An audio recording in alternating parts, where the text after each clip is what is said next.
Hi, my name is Amy. Thank you much for watching. We're going to be doing a AI artathon tonight for, actually, I was just curious, how many are we going to do tonight? But this is for The Lion, the Witch, and the Wardrobe. Tonight's theme is black and white.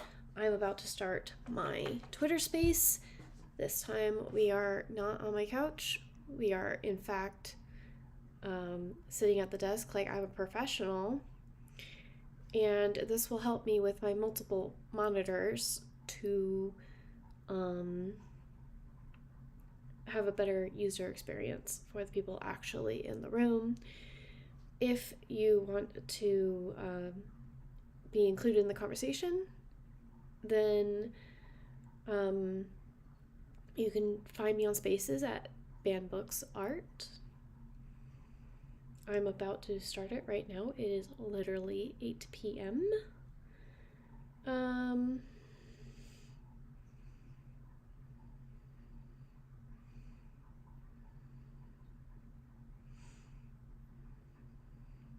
I am inviting people.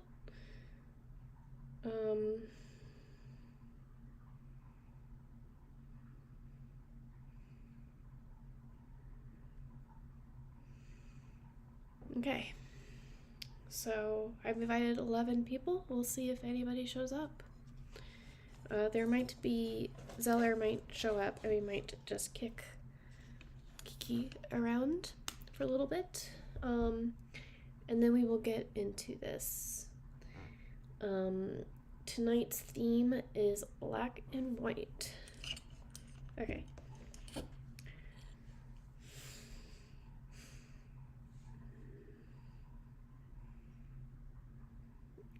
One word or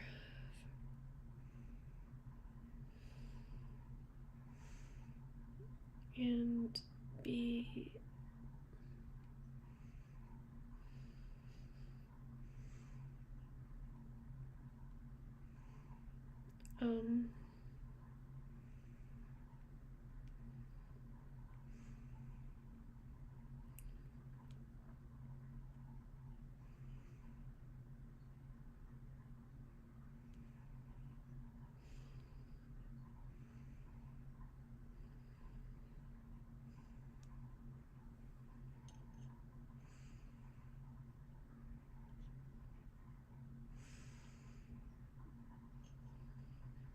so I'm going to just retweet.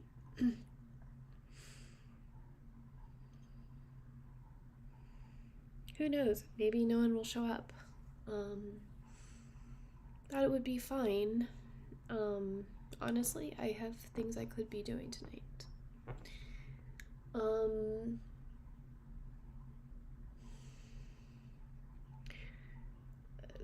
Yeah,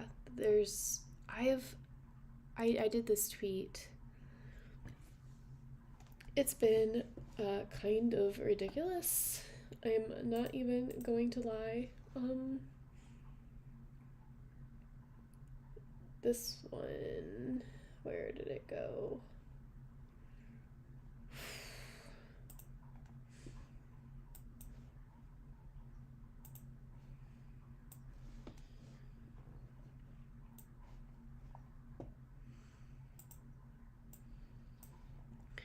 The reply to this tweet, the single word, and be blessed with an AI image. And then I have literally never had this many people view these tweets. This is the most viral thing I have done. It was a lot of work. I'm pretty sure there was someone that asked me for something and I started to do it and then I lost it. But that terrifying image is terrifying. Then forlorn, stars, energy, sweet,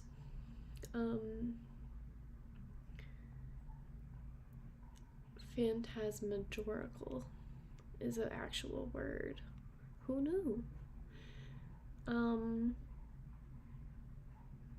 And then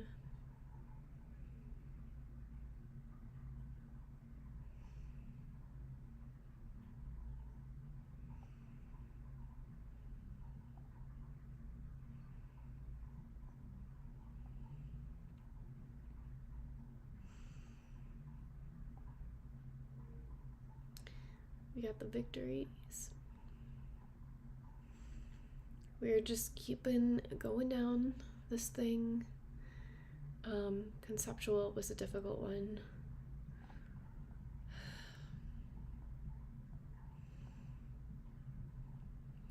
It seems like Midjourney has changed.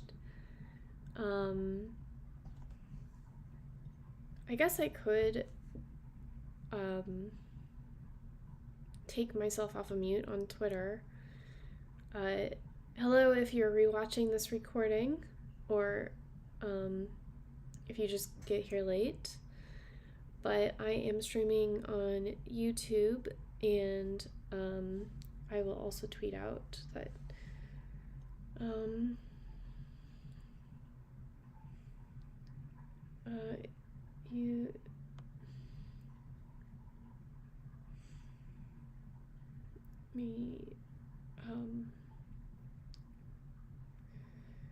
live stream on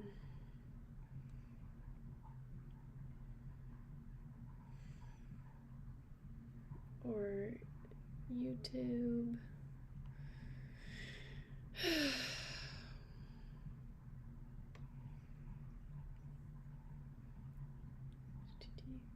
HTTPS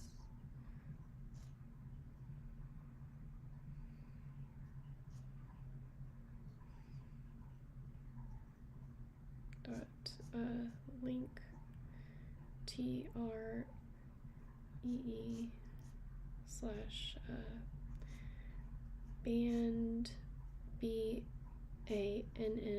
BANNED books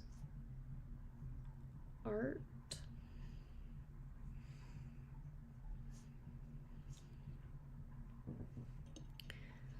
So just saying. So anyway, I'm just going through this retweet right now because nobody's here. I could DM more people. I think we have found our thing though. Maybe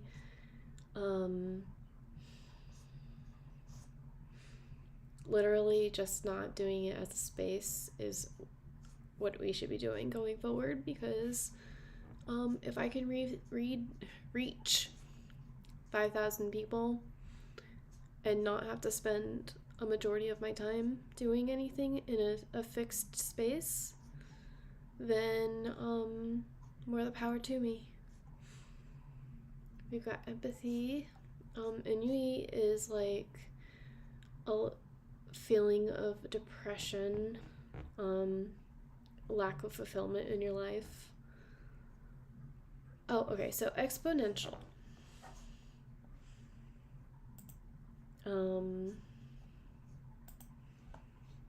We're going into here. Oh, see, it was between this and this. I think we wanted to do one of these things.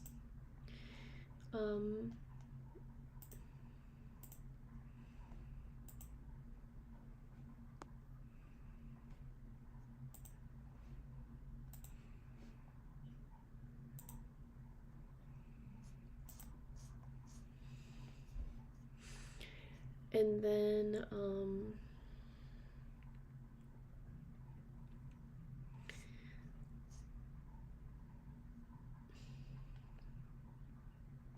okay, so here's what we could do. We're gonna do chat OpenAI.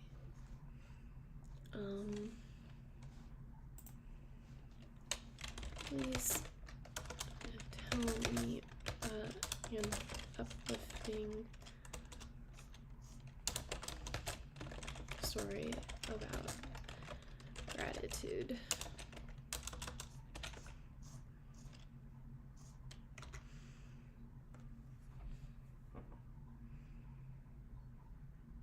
Once upon a time, there lived a young girl named Ava. She lived in a small village nestled between a mountain. She's kind, friendly, always has fun.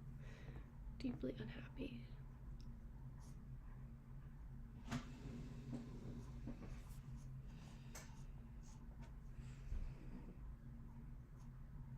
This is not going to work out.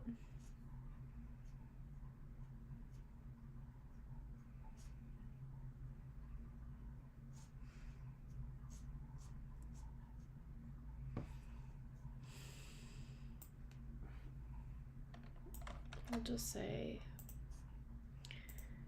coming down here and just be like, imagine her heart began to fill with gratitude. She felt like smiling again. I'm also forgetting to do this as for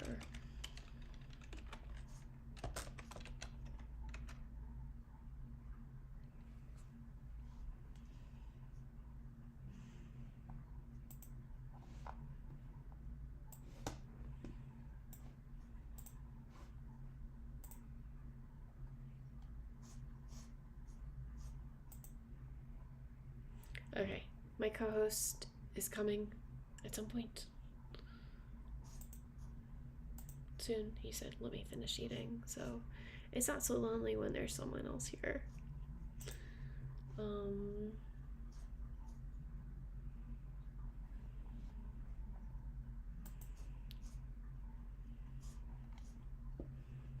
of like this one, not gonna lie. What I'm gonna do though is in the ChatGPT, give me synonyms for gratitude. Can't spell. I used to be able to spell, not anymore.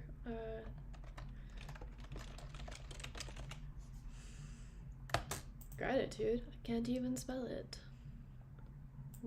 Okay, so it's doing indebtedness like 50 billion times. We do not need to do that. Hey, my grow host is here. I could stop talking to myself.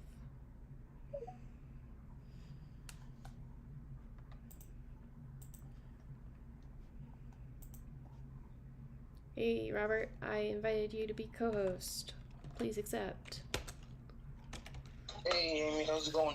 Pretty good. I am really excited that you're here. I'm not used to being by myself in a space, so thank you for coming tonight. How are you? Good. I just got back from work, so I was eating right now. Probably in a little bit gonna be taking my dog out, but I'm probably gonna come back. She's really looking at me like, come on, let's go. So So what did you have for dinner? Fish and rice and beans.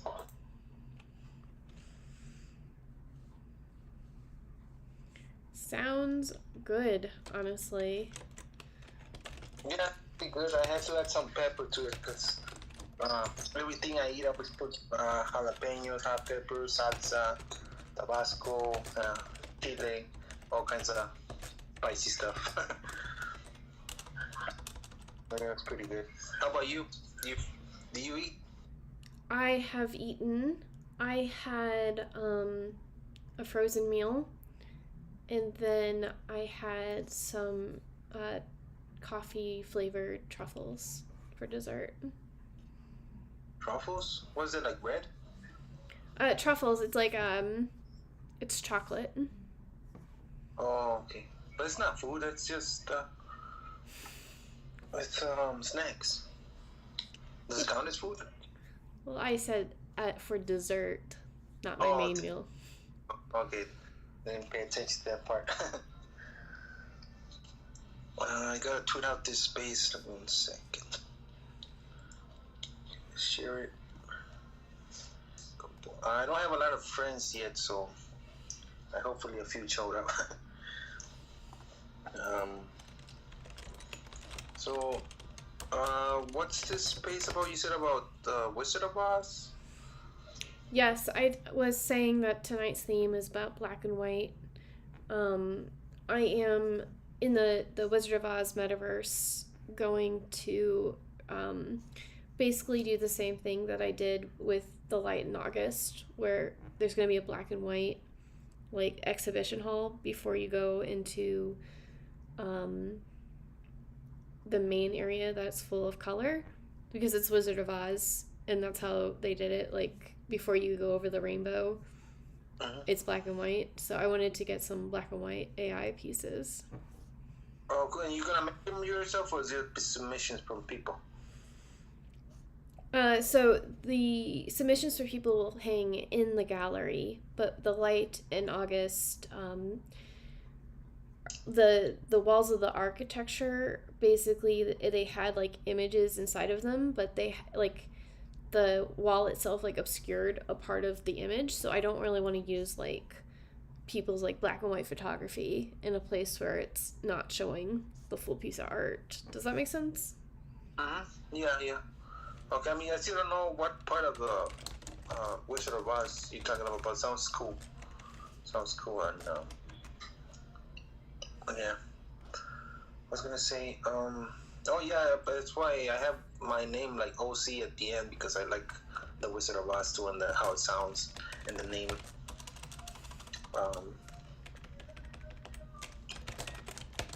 But as my dad says, I used to see the Wizard of Oz when I was little. Like I would play it every day. I don't remember that, but yeah, he also told me I seen Santa Claus once. I don't remember that either. It was just me. So, that's funny. The black and white thing is based off of the movie where, like they do the black and white before you get to Oz. So hopefully that makes sense. It's like a reveal moment in the gallery. I feel like those are, more successful galleries, like, the black and white gallery of Light in August and the Grimm's Fairy Tales, where everything was like in the air. I think that's what people liked the most about, like really resonated with inside of my custom galleries.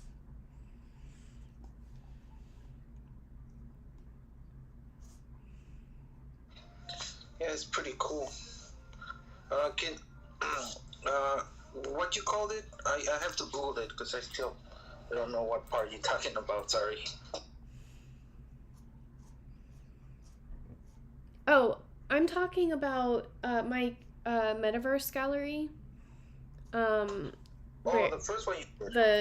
Not the first one, but the light. Let me take a screenshot of it, because if I'm talking in tongues with you, it's no good for either of us. Logging in. So I'm talking about. Let me get in there.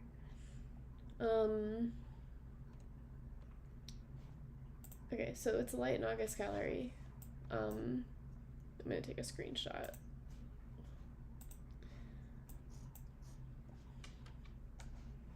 Okay.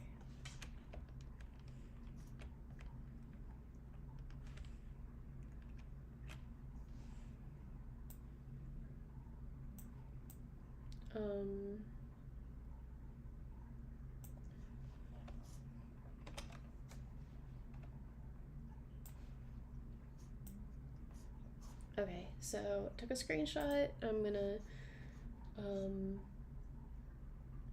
reply to the thing.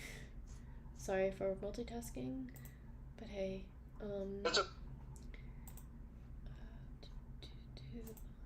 gosh, sorry if this isn't the correct one, but we have uploaded a screenshot. Now let me find what I screenshotted. and put it on the top. It's always a multi-step thing.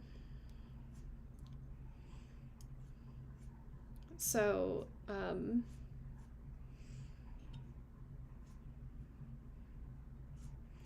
so for the Wizard of Oz, well, when it comes up, I'll show you.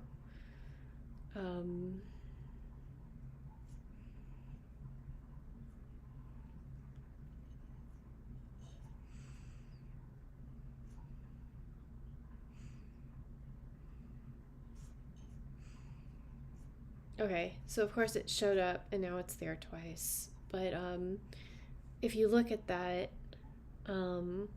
those like blocks, the black and white blocks, I created that myself from scratch. And then inside of the walls, I put AI art. And then okay, cool. Yeah. Yeah, and then like on the walls of the gallery, I put people's actual artwork, so it was like eye level and you can see their artwork fully. So I want to do something like that again for the Wizard of Oz, because in the movie when Dorothy is in Kansas and when she goes through the tornado, it's all like the film, it's in black and white. So I want the gallery portion here to be black and white. Oh, cool. Yeah, it makes sense now. Now I understand what you're trying to say. But yeah, it's pretty cool. I like the black and white contrast, like going into another world and looking at art too. It's pretty cool. So now that you're here, I guess if nobody shows up, we could kind of just leave in like 10 minutes or so.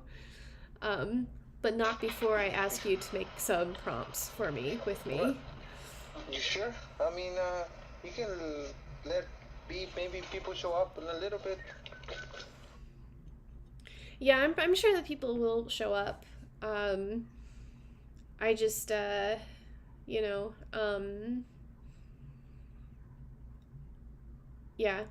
don't want to be a boring host. I don't know what's up with tonight. Like, normally, there's a few people that show up. Oh, I probably should invite Deep Soul. Oh, yeah, he's pretty cool. He said he wanted to start a project with me. And I replied him, and then he didn't reply back. I guess he got busy, but yeah, I still have to talk to him, see what's going on. Okay. But he's a pretty cool guy. I like his poetry from yesterday. Why does Twitter do this to me? Can you DM him real quick? Because I don't know his actual username. I know that his handle's Deep Soul, I think. Yeah. Yeah, okay, but 1 second. Yeah, thank you.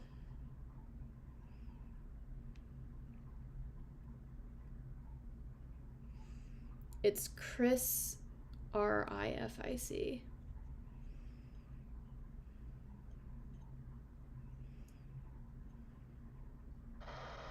Okay, I sent it to him. Hopefully he'll see it.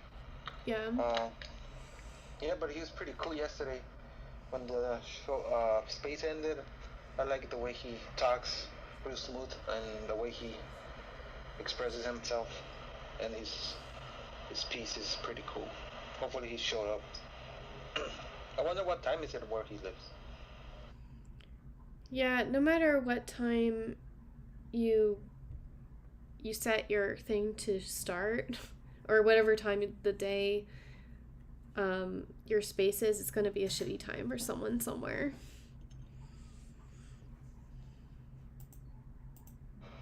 Yeah. What about Seller? She apologized on Monday for how she acted, and I was like, if you want to come to my space and just catch up and then peace out, I don't mind.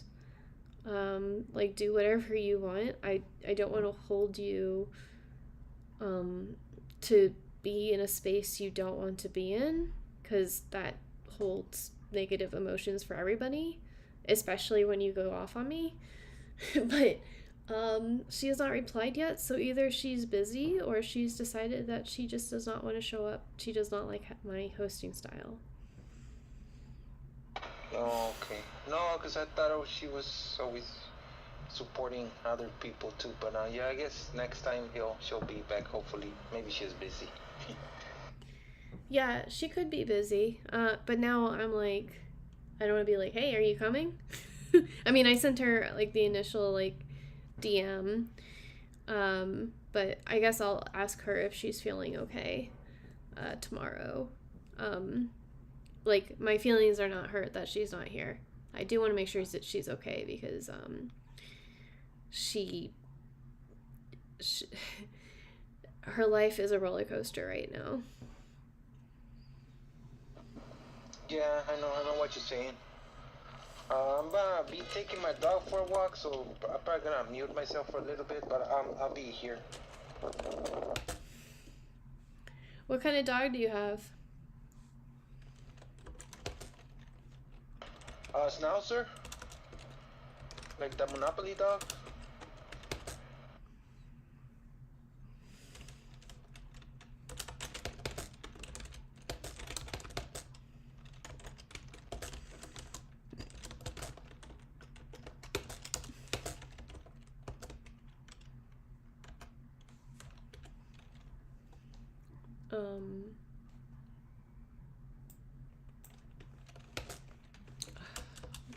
Gosh.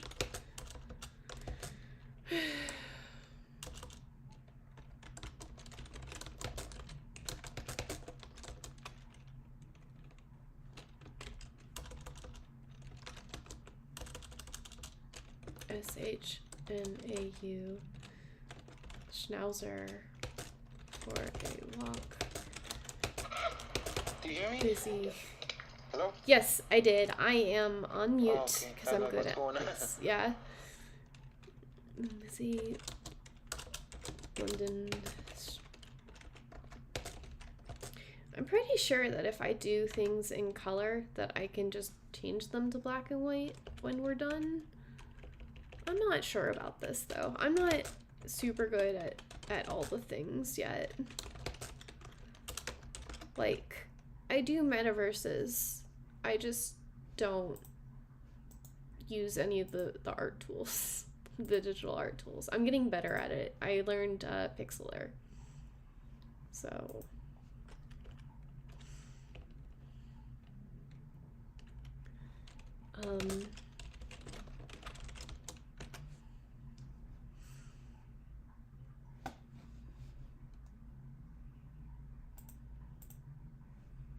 I'm guessing we'll just use this as the thread, and apparently we're right-clicking and downloading things. Hey, do you hear the wind? Yes, I can hear it when you're talking, but it's fine. I don't mind. Yeah? Oh, okay. No, because I'm on the bike actually, and my dog's pulling me, so... Oh, that's cute. I don't know. Uh-huh. Yeah. I can't multitask, mute me and unmute me. So if I hear a lot of sounds, hopefully it's not that, what's it called, distracting. That's totally fine. So what did you want to collaborate with Deep Soul on? With other people or with you? With Deep Soul. Oh, Deep Soul, he said, I sent him some of my visions Mm-hmm. I had, and he said he can help me, like, put him up with AI, Mm-hmm. and do it for me, and I sent him a full description, but I guess he got busy, he got back to me. Come on, buddy. Sorry. Come on, buddy. Let's go. This way. Come on. Yeah, so he's, I'm hoping he can make something cool out of my visions. Like, I'm trying to do it too, before, well, I asked him before I got Mid Journey. Yeah. So because I didn't know how to use Mid Journey, Mm-hmm. but then I'm starting to learn, so I'm still want to see what kind of AI he's got. Maybe he's got better. It's better than Mid Journey because I'm having a lot of trouble right now trying to make an image with Mid Journey. It's giving me, and for some reason the images are getting worse and worse. Huh. Yeah. Weird. Like the faces are being less quality. Like they don't look like faces. You just look like blushes or something. Well, well, first of all, Rabaroy, how are you? I'm okay. Thanks for letting me up. Anytime and always. The last room we were in, someone was really rude to you, and I felt so bad that you were put in that situation. Who was? Oh, in Love Space on Monday. Oh yeah, it doesn't matter. David's an asshole. I mean, I'm used to him being a jerk. So it doesn't matter. I'm amazed that he still gets invited up to talk, but whatever. So anyway, it's water under the bridge. So, but thank you. I am going to. You inspired me to. So for my next 5 good mornings, my fun facts are all going to be female artists because you said you wanted more women artists talked about, so I'm going to do that. So. Well, thank you, because when I go to, because I don't have like an art history major, so like I'm trying to find woman artists because I'm a woman in the space, and yeah, I'm using Midjourney, so it's not really my art, but I want there to be like woman influence in my art through Midjourney. I mean, I don't use AI at all for any of my stuff, and but I have an immense amount of art history in my head, so I'm just going to start a string of talking about female artists throughout history, both contemporary and historical. So I'll just kind of sprinkle different stuff in. So it'll definitely give you some people to look at for sure. Yeah, I'm super happy about that. I just, because we're both part of that group growth chat, I think, yeah, and when people are like, you need to do threads and you need to have interesting conversations, it's stuff like that where it's just like, oh, this is just a fun fact that I found interesting. I was inspired. I created art. We had a conversation. You're here now. So this is what it's supposed to be. Yeah, it's hard. Like people are like, oh, create a thread, do this, do that. I'm like, you know what? All you need to do is give someone stuff to think about, like a really simple thing. You don't need to write a thread. You don't need to do anything. You just like provide them some information that someone else didn't just give them 2 days ago, like some sort of encouragement. Like, I don't know. I see one person post something that says, "Do this, do that, do this." And, one of those kind of like, here's how to make your NFT world better or whatever posts. And then 2 days later, there's 3 other people posting essentially the exact same stuff. They just plagiarized some other guy who plagiarized something else that somebody else said. And I'm just like, you know what? I'm just going to talk about art all the time. That's all I'm going to do. So, and, but yeah, I'm glad that you liked it, and I will continue to post as much stuff as I can. So, yeah. I super appreciate it. So, Rob, are you more of a collector, or do you have your own NFTs as well? I have NFTs. I'm an IRL artist. I make physical paintings, drawings, sculpture, prints, photography, and art environments. I am going to have an NFT collection coming out on the Shoplift marketplace when that launches, but I don't know exactly when that's going to happen. But you know, I was brought into the Lith Token team as an artist, and I kind of like ended up becoming part of the team as director of curation for the marketplace. But until the marketplace is live and active, I'm not really, you know, I mean, I just kind of do my thing on Twitter and make my art. So that's that. Well, I don't know if you, I mean, you probably know about my Metaverse gallery, but you don't need it to be an NFT as long as there is an image of what you're doing. I can link back to your personal website or wherever you want me to link to. Yeah, I mean, I've thought about it. I would I have been considering doing some NFTs. I just haven't figured out exactly how I want to integrate it with my IRL work. So that's kind of where I'm going. But I am interested in what you're talking about.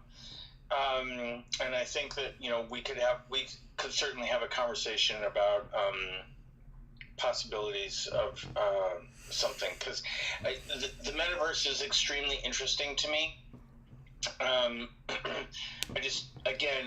just don't know exactly what I'm doing with it yet.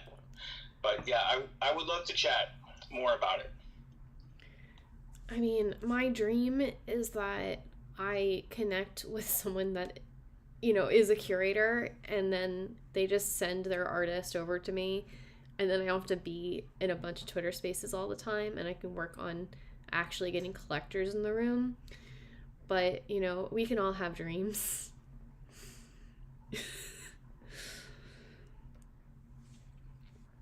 Sorry, I was muted and I was talking. It was kind of like being in my own space, because I'm usually by myself in my own spaces. So I'm talking to myself.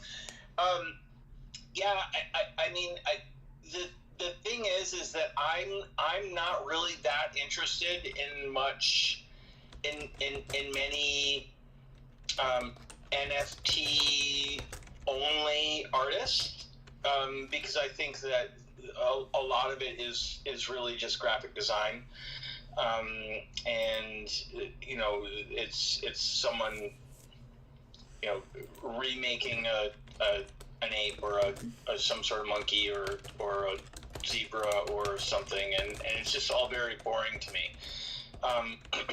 So when I like Levitated, I like some of the stuff that he's put together. I like some of his art. I also am really interested in. I'm really only interested in NFTs that allow someone to download the file and print it out to IRL if they want. Like if you're going to do a JPEG, you should offer the ability for someone to print it out. And you know, I think that photography offers a bridge for that, because there are a lot of photographers out there who, you know, they could sell their photography as an NFT, and then they give access to a high resolution printable file so that someone could have it printed on high quality paper and then get it framed, all those things.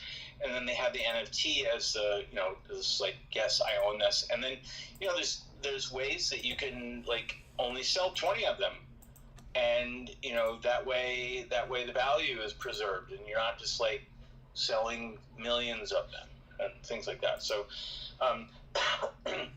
I would love to kind of delve into that world. But you know, I was talking with Levitated about it last night, or no, 2 nights ago, I think. And you know, like his stuff, he doesn't have a way for anyone to print out the thing. But part of that is because his NFTs are really more of a token gating to his merchandise, which so I understand the difference between the two. So he and I are actually going to talk more about that in a space that we're going to kind of like co-host together about it. I don't know whether it'll be on his platform or on mine, but anyway, so, but I'm rambling, sorry. Absolutely no problem. There's only 3 of us in the room, so we're all allowed or capable of interjecting if it's boring, but it's not, because I can talk about business and business strategy all day. It's like, other than NFTs, my other personality trait. Right. And I can talk about art all day, which, you know, like I keep trying to open these spaces to just talk about art, and then people will come in and they want to talk about Web3 and they want to talk about NFTs, and like, okay, cool, yeah, but there's so many spaces out there that's all they talk about. It's like the Web3 drama and blah blah blah blah blah, and at the end of the day, I don't see them really going anywhere. So I just want to offer something different. So when I that's why I do my spaces, and it's just about art. Like, I don't let anybody talk about anything else.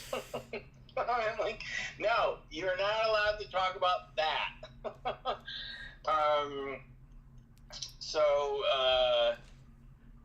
But you know, I mean, whatever. Like, if you don't want to talk about art, then don't come to my space. So, anyway, but yeah. It's okay, because as the host of this space, it's supposed to be an AI art jam, but I'm incapable of just doing one thing at once, so I am subtly making art from our conversation because I'm going to use it in my art gallery, and therefore I'm being productive while we talk. Yeah, and that's kind of my thing too. Is like, usually my space is like, I'm in the studio and I'm making art. It's always like busy work. I'm never like I'm never working on a drawing or a painting or anything like that. It's always like I'm cleaning my studio, or I'm organizing, or I'm building armatures for sculptures or things like that. So yeah, I totally get it. Like, when we're doing these spaces, we're doing other stuff as well. Like, currently I'm at my girlfriend's house because she's away on business, and I'm checking in on our cat, and I'm cleaning her kitchen so that it's nice and neat when she comes home tomorrow, you know, because girlfriends like it when you do that for them. So you know, I'm being a dutiful boyfriend. Happy wife, happy life. That is a saying for a reason. Exactly. Yeah, totally. But anyway, I'll let someone else talk now. So this is non-secured to anything we're talking about right now, but someone was in my DMs and they're blatantly trying to scam me, and for like 2 days now I've been just like toying with them, but I think now, after I get off this space, is the time for me to create the thread of like, please don't lose all of your money to this scam. Here's how you can get around it. Don't talk to these people ever. Nice. I'm really good at making sure that people who are trying to scam don't. I don't get that many people trying to scam me, and I'm not sure if it's just they look at my feed and they go, oh, he's an artist, he has no money anyway. or if I just don't, like, maybe I don't talk about NFTs enough, or I don't talk about Web3 enough for that kind of, that world to like sneak into my life. But I'm gonna go with oh, he's a starving artist. He's not gonna give us any money anyway. So yeah, it was really strange because someone that I had actually hung out with in a space and we were talking approached me and was like, hey, I want to sponsor an artist so that they can be a part of your gallery. Like, they want to commission a work for my gallery. And I'm like, well, this makes sense. We were talking for like an hour and a half about my project, and they're really into it. And we're going to do that. I have to figure out how to do it because once people find out that like we're doing commissions, it's hard to be like, but you give me your work for free and then I show it for free. Money ruins everything, Rob Roy. It's true. Money does ruin everything. And there are scams like that in the IRL world. Not quite like that. And I was talking to Lev about this because he was asking me about like, well, what do you do with like if someone asks you to show your work in a coffee shop or a restaurant or whatever? I'm like, don't do it. Just like that's that coffee shop or that restaurant like getting free artwork for 3 months, and they're not working for you. They're not trying to help you sell. They will, the only way you're going to sell anything that's on the walls of that coffee shop or that restaurant is if you do it yourself. The only reason I've ever put my artwork in a restaurant or anything like that is because the person who owns the space is a friend of mine, a personal friend of mine. Now, I did it recently with a personal friend, and she ended up buying 2 of my pieces, and 2 big pieces too. So it was a pretty good thing for me, because she ended up spending a couple $1,000s on buying a couple larger pieces. But I would never do that with anyone who this random person said, hey, I want you to show your work in my coffee shop. I'm like, no, screw you, sorry. It just doesn't work for me. like, no way. I'm too old, I'm too established. I don't show in coffee shops. But, yeah, that's fair. Yeah, well, that wasn't the scammer. The scammer was just like, hey, I want to give you $500. And I was like, we've never talked before this. And I don't remember you being in a space with me. Like, they had a very distinctive name. And then I was like, this is out of the blue. What made you want to give me money? And he's like, it's only $100. And I was like, So now they're like, your MetaMask isn't validated for $100. And I was like, you could send me 50, like, it's, they're like, you can validate it through this site. And I'm like, no, when I get off the space, I'm going to block you. I'm going to tell everybody about you and report you. And then, because there's very rarely anyone in this space that hasn't been scammed in some way, shape, or form. And it's not all like, don't click on that link. Right, sure. Oh, definitely, no, without question. And sometimes it's being scammed of your time. Like they're searching for intellectual property of some sort, and they want free advice. Let's say that, and so they're willing to like kind of con you into giving them free advice. No, sorry, I don't give my time away for free. I don't give away anything for free. Like, if you want something from me more than what I give, you have to pay for it. That's just the way it is. I'm too old. I'm too old to not charge for my time. So. But hey, Amy, can you drop me down? Because I can't hear you when you're talking. And hi, Rob. Nice to meet you. You too. I think we're friends, Robert. Have I seen you in different spaces? No, but I think we're just connected. Yeah, we're connected. Of course, now I'm like kicking him out of the space, pretty much. Robert, if you can't hear me, you can come out and come back in. Give me an emoji if you can. Alright, I'm going to approve and then invite you to co-host. So, Mono Artista, I have never spoken to you before, but if you want to come up to speak, it is a very small space, and you are welcome just to come and speak if you would like.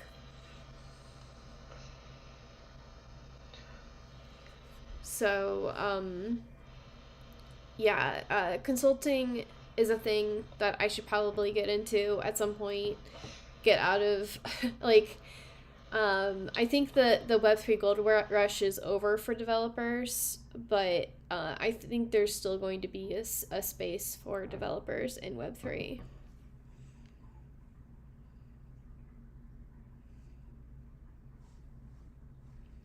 Does Robert need to just leave the space for a second, reset, recalibrate his Okay, hello? Can you hear me? I can hear you. Can you hear me? Yeah, I hear you now. Okay, cool. He's back. Yeah, He's I'm back. Great. I like that you're back. I guess we'll just keep you in speakers. It's not a huge space, which honestly I like small spaces. You don't feel pressured to, like, am I on the speaker panel for too long? The conversation flows more naturally to me. Oh, that's true, but it is nice to have a fair number of people in. Like, I've had, most of my spaces usually are under 10 people, but I've had a couple spaces that, you know, someone will jump in and then all of a sudden the numbers grow. And those can be fun as well. Part of it, I think, is a little bit of ego thing. But it's also kind of fun to, like, just run the room and let somebody else talk.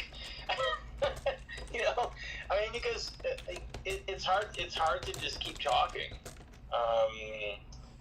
And I mean, I know that some people love to monologue, but I would actually prefer a space where a lot of people come in and we get a conversation started, and then it flows, and I'm just kind of like moderating the space. That would be really fun too. So Yeah, I like bigger spaces as long as I'm not the host. Like, I've never actually experienced that, but I've been invited to co-host some of those big spaces, and they're insane. People get really hurt when, you know, they've been requested for 2 hours, except for the fact that, like, we're actually going through people's, like, their project and not kicking them off the stage right away. So yeah, it does take 2 hours. And I don't know. I feel like I just don't respect my own time enough when I'm in those type of chill spaces. yeah, I think that those spaces should have a very specific time limit. Like, I had one space where all of a sudden there were 40 people in the room, and I'm like, what the fuck? How did this happen? And instead of me talking, I just said, okay, I'm going to turn this into a really quick chill space, and you've got 1 minute. You've got 1 minute to talk up your project, and I'm going to shut you off after 1 minute, and I'm going to kick you down to the audience. So get your game on and do your thing. You got 1 minute. And I just let everyone go. And it actually worked really well. Like, no one got pissed. Well, there was one person who was like, kind of got pissed. But, like, fuck you, dude. You know? Like, I don't care that you got pissed that you came into my space, and I gave you the opportunity to talk about your project. and then you get mad that I don't give you the opportunity to steal the floor from everyone else. So you had the same rules as everyone else. Just because you couldn't get your project out, that's not my problem. But that was fun. I like that. You know? Yeah, when I figure out how I'm marketing the whole, I found someone to sponsor an artist, that's going to be turned into a chill space, and hopefully people show up. Not entirely looking forward to it, but whatever. Deep Soul, how are you? Hey, Art. Hey, everybody. I'm doing good. How are you? Doing great. Had a chill day at work. Had a chill, well, I had a hot dinner, but, you know, the usual. Here with Rob Roy, who is he's an IRL artist, but also a really respected person in the space, and Robert, who you also know.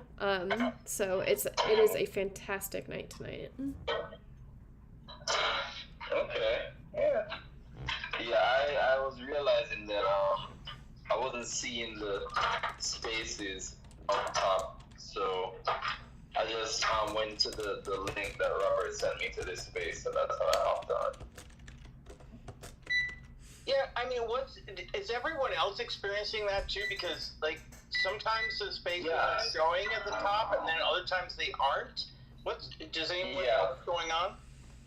I think it's happening to everyone, because I even saw that there was a day when I couldn't, like, no matter what I tried, no matter how many times I refreshed, I wasn't seeing the spaces come up. I had to literally, like, just join based on somebody sending me a link.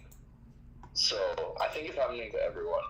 But sometimes it's on and off. I'm not sure if the on and off thing is happening with everyone, but it's happening. It's happening to me in recent times. Okay. And how about the image cropping thing, where you can only see part of the image? Like, they changed the way the cropping is. Have you noticed that? Is it like cropping an image when you're posting it? Well, no, it's cropping it in the timeline. So and it's especially happening to people who are posting images of artwork or photography. So it doesn't seem to be happening. Like, if you're posting a GIF or some stupid meme, it seems to always like show the whole thing. But if you're posting a photograph or an image or something like that, it crops it so you can't see the whole thing unless you click on it, which in my mind deters people from seeing the whole thing, because do you really want to click on that? So it makes me wonder if Twitter is trying to drive people to post more like dumb GIFs and memes rather than their artwork. Yeah, it could be that. It could be one or the other, to be honest. Yeah. It could be that there's something they're working on in Twitter that's causing that, or it could be what you're saying. It could be that they're trying to, push the whole meme, stupid post culture stuff. Could be either one. And sometimes it's not that deep, and sometimes it is that deep. So I can't tell you which one it is. Like, I follow the James Webb Space Telescope, and last week or a couple of days ago, when it would pop up in my feed, every single picture would be the complete picture that was posted. But now it's like this little tiny crop thing, and I have to click on it in order to see the full picture. And that's happened with every kind of like photographer that I follow, every artist that I follow. So yeah, my mind goes to conspiracy theory. Yeah. It could be resolved soon, or maybe it's like a thing that's gonna happen for a good while. You never know. But I haven't been posting much pictures in recent times. Like, most times if I'm posting a collection, I tend to just post the link to the collection, because I used to post pictures, but it's way too tedious and long of a process, because sometimes I'm making a collection that's like over 20 images, so it gets really tedious after a while. But yeah, I hope they fix that soon, because it does deter people. Like, personally, if I see an image and it's cut off, because I'm used to Twitter showing you the full image, I'm gonna think, like, why is it cut off? I don't want to click on that.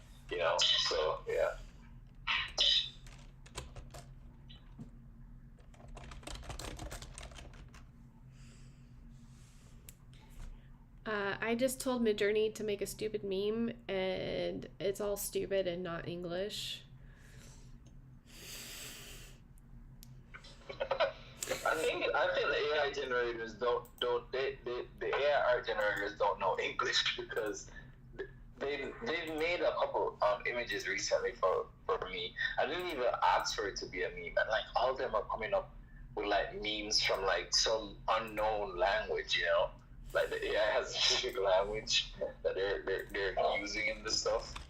But yeah, I definitely get it.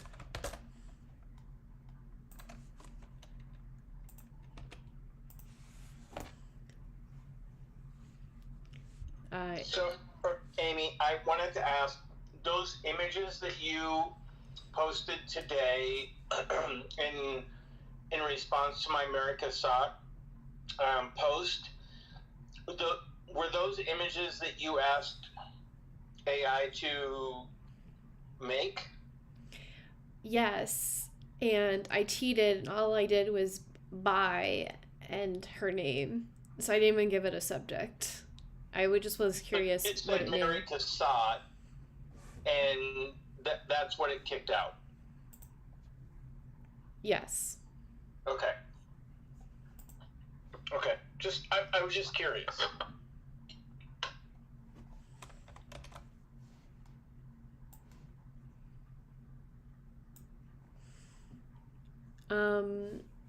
Since you were curious, I'm going to, I took a screenshot. Let me put it up on the top. Open here. Okay. We have done that. So here are the stupid memes. Put that up on the space. And then I took a screenshot of the actual prompts because sometimes you have to know, like, what does the AI art, like, what does Midjourney know about this person, you know? Right, exactly. And I would say,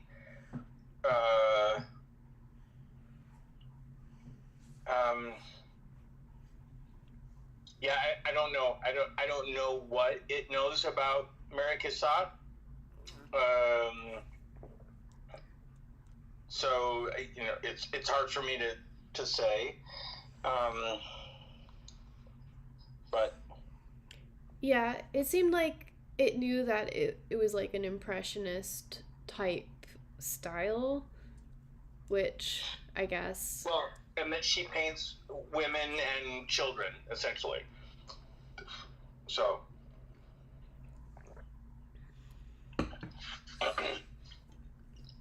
So 1010 it only did girl children. So Right. yeah, so I could actually do something by Mary Cassatt with like an actual subject if you would like. No, it's fine. It's fine. I was just curious about what. Sorry, I'm eating there. I was just curious about what your prompts were. I would, if I were to look at those pieces, I wouldn't have thought Mary Cassatt, and primarily because I know every Mary Cassatt painting. So I knew that they weren't hers, but I was like, wait. But then I realized that you had dropped it into AI and asked for something. I was like, oh, this is what it kicked out. That's interesting. And I came to the same conclusion. It's all girls and it's all children, which is, you know, kind of sort of what she painted. Yeah, so it's just interesting to see, for sure. Well, I know it's a controversy, but I really wouldn't want something that looks exactly like a Mary Cassatt or like any artist. I just wanted to be influenced by their style, because like that's the biggest controversy with all of this AI stuff, is like, you know, Mary Cassatt had her own life, and if you want a Mary Cassatt painting, you should spend the $1 million that it's worth and have one in your house. Well, right, but there are lots of other artists out there, like real artists who make work and could paint like Mary Cassatt, or make work that is similar to what she makes, or they're contemporary impressionistic painters who, you know, are making work. I mean, I know some women impressionistic painters who are alive today who are making work that's influenced by and inspired by Mary Cassatt. I would much prefer them to be getting recognition, right? Because they have put in that time. So I understand there's controversy, and I try and stay away from that controversy, because I just don't want to get into that particular conversation, especially not in Twitter space, because I'm I want to keep things positive. So I tend to shy away from topics that can lead to conversations where people can start screaming at each other. And this particular topic has a tendency in some ways to drive people to that kind of screaming point. And I'm fine with that in real life, because then I can see the person's expression and I can actually have a real conversation. I feel like it's very hard to do in this kind of setting, just because there's no way to calm someone down if they do get off the rails, right? You just have to kick them out, which, you know, is unfortunate. And I really believe in commonality, and I really believe in trying to bring people together and not pushing them apart. So it's important for me to like keep things from going off the rails. So.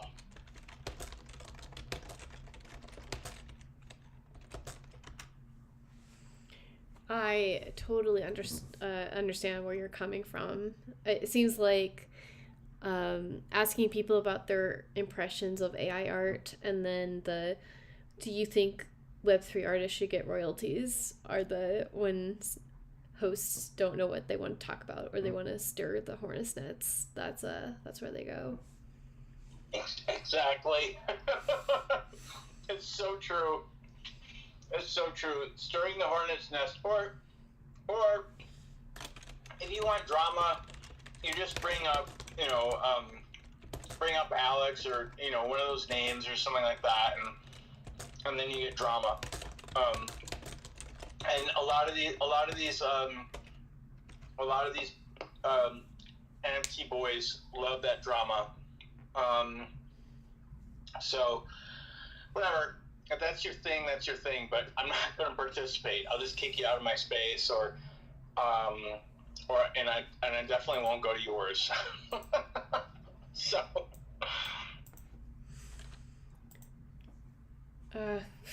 Yeah, I mean, I always just find it funny that everyone has the time to like know people's names and keep up with the drama. Like, do you not get exhausted? But whatever, it's fine. It's true, right? How are you not freaking exhausted? And why are you? If you're so good at what you do, why are you spending so? I mean, some of these guys are in these spaces all day long. Like, what the hell, dude? Do you have a job, or are you still living in your mom's basement? I mean, come on. Kind of a funny story about that, but I guess my goal for 2020 24 is to actually just live in a basement. My parents own a farm, and I cannot afford to build the house that I want to, but I can pay for the steel outer structure in the basement. So we are going to get me into a empty house and into the basement, and then I'm just going to exist for a couple of years while I save my money, and then the inside will be as nice as I think it should be. That's awesome. That's great. Yeah, it escalates because I'm like, okay, well, the single wide, and if I do a basement, it's in my budget. My dad's like, but do you really want to live in a single wide for the rest of your life? Like, splurge. And then I'm like, I cannot get financing for this. So then it's like, well, if I'm already having to do financing, what if we just do my dream house at the same time? It's like it's very, very easy to upsell yourself when you're talking huge amounts of money. Yeah, totally. And why would you go with a single wide when you could get a double wide? Come on, let's go, Amy. The double wide is the way to go. Yeah, my uncle lived in a single wide. Yeah, my dad's like, it's gonna be narrow and you're gonna feel claustrophobic at some point and you're gonna be unhappy there. You know what you could do, though, is you could just get one of those RVs, one of the old RVs, and just drive yourself around. You know, you get a hotspot on your phone, and you just drive around the country all the time. It'd be fun. So, we were looking at RVs, right? One, I was like, okay, it's like a 42-foot RV, so I'm not driving it anywhere. But when I'm done with it, I can just, sell it, and it's on wheels, so it can go away. But it's like also $90,000, and I'm like, well, if I'm spending $90,000 on a RV, I may as well get a house. And like even a smaller one, it's still like $50,000 for a new one, and you can buy an old one, like a used one, for like a reasonable amount. But then you don't know like what is the wear and tear, like, and I don't know what everyone's obsession is with like putting fucking beds everywhere. Like, I'm by myself. I don't need to sleep 20 people in this 13-foot space. I need a toilet, a shower, and like a table because I work. Yep, exactly. Okay, so I'm going to ask you a question of you. What female artists do you know other than Mary Cassatt? Because I want to make sure that I don't like have the first female artist. I know that the first person I talk about isn't going to be someone you know, but I want to make sure that within those 5 that I'm going to do over the next 5 days, that I'm not hitting someone that you already know. So could you tell me the female artists that you already know? So when I say I'm bad with names, like, I am really bad with names. No problem. So if you explain to me what their art looks like, I'll know who it is, most likely. The one that I know the most off the top of my head was,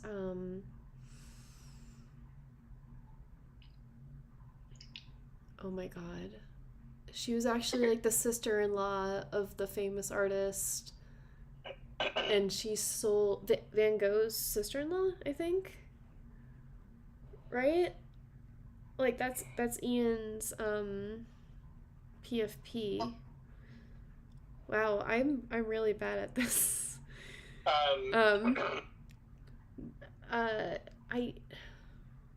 Okay, oh, so that woman, the Japanese woman that's in the Hirshhorn Museum that has the weird dots.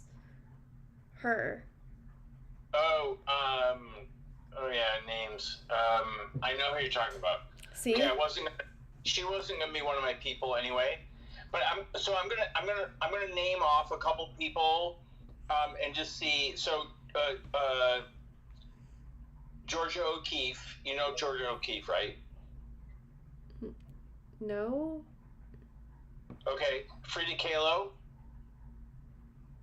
Oh yeah. Oh my gosh. Okay. Her. Yes. Okay, so She's I Zeller's won't favorite. yeah, I won't talk about Frida Kahlo. I mean, she's almost like the female version of Picasso, and in some ways, like everyone seems to know her. But I figured out who I'm going to. But that's interesting that you don't know who Georgia O'Keeffe is. So I will talk about Georgia O'Keeffe. But all right, so I've got my 5 because I know that the other 4. I was just curious about Frida Kahlo. I'm really so I have a bachelor's in fine arts, and I minored in art history. So I know a lot about art history. And I'm just like, I was surprised last night in MySpace. Like I was rattling off names that I thought everyone would know, and no one knew any of the names. Like, oh boy, I have to remember that I'm not talking to other art history majors. So like I'm so bad. Like you know, like on literature tests when they're like name the author. Like I could never tell you because I never read the name. Like I don't care. Like it's one of those things where like yeah, there's a bunch of museums in the Smithsonian. Like I live in DC, but like I don't know who the artists are, which is probably not like the best thing. I know about Frida Kahlo because that's Zeller's favorite artist, and she talks about her all the time in her PFPs. And then we wind up using her name a bit in my AI art, so maybe that's a selfish reason for knowing about it. Well, that leads me to another question. So you say art inspired by banned books. I'm curious, what is the banned book that gets most attention from in your world? Which banned book gets most attention? I'm just curious. So the American Library Association has a list of books, and I was specifically going after books that are out of print because I don't want to get sued for using a name. Got it. But everybody has been the most excited for Alice in Wonderland because everyone has such like good memories of that book and movie. Is it out of print? That's not out of print though, is it? Yeah, it's not under copyright, so I'm good to use it. Well, Alice in Wonderland is owned by Disney. The Adventures of Alice in Wonderland, the name of that book, is out of print. Right. Okay. Got it. Because my daughter for Christmas asked me for some Anais Nin, and there's a bunch of her collections of poems that are out of print, and I was able to find one of them at a used bookstore, and so I was super excited about that. It was online. I still haven't received the book. I can tell that the people who run this online used bookstore is probably like 2 little old ladies or something, and they're just like very, very cautiously finding that Anais Nin book for me in their stacks and wrapping it up and sending it. I'm sure that I'll get it sometime in April. and I don't mind waiting because it's like, okay, that's part of the joy of the anticipation of getting this book that your 17-year-old daughter asked you for. Well, she didn't ask me for it. Like she didn't know that but she wanted one of Anais Nin's out of publication books, and I was like, okay, I'll find it. And so I don't mind waiting, and neither does she. But it is fun. It's fun to find those books that are out of print, and it's exciting. So, I also just meant to say like in public domain, not necessarily because like sometimes what the publishers do is like they'll change some words that way that's actually still under copyright. But as long as it's not like a particular version, like I'm not doing book readings for a reason. At some point, I might start doing, like, reaching out to the independent authors that are on Twitter and ask them if they want to go to Banned Bookville in Spatial and do, like, a poetry reading or, like, book readings inside of Spatial. I know at least 3 authors who would totally do that, Amy. I absolutely know 3 authors who would be totally on board with doing poetry readings or short story readings or whatever in your metaverse. So when you're ready, let me know, because I have a couple author friends who have been looking for that type of venue. Because like they do readings in local bookstores and stuff, but you know they get 30 people, right? But if they do it in the metaverse, who knows? They could have 3,000 people. You know, I mean, that's hopeful thinking, but you know it can get to that point, or 30,000. Who knows? So yeah, I have a couple friends who are excited about trying to do that. So yeah, let me know when you're ready. Yeah, I'll definitely let you know. It actually, Banned Bookville came about because I showed someone an unfinished metaverse, and it was supposed to be storefronts, but she looked around and she was like, "Oh, this is a bookcase, and those are books. I get it." And I was like, "No," but also I'm missing the chance to do Banned Bookville. No, it would be awesome, especially like if you found authors who were writing things that were possibly things that could eventually get banned, right? It would be really exciting to kind of like push that boundary of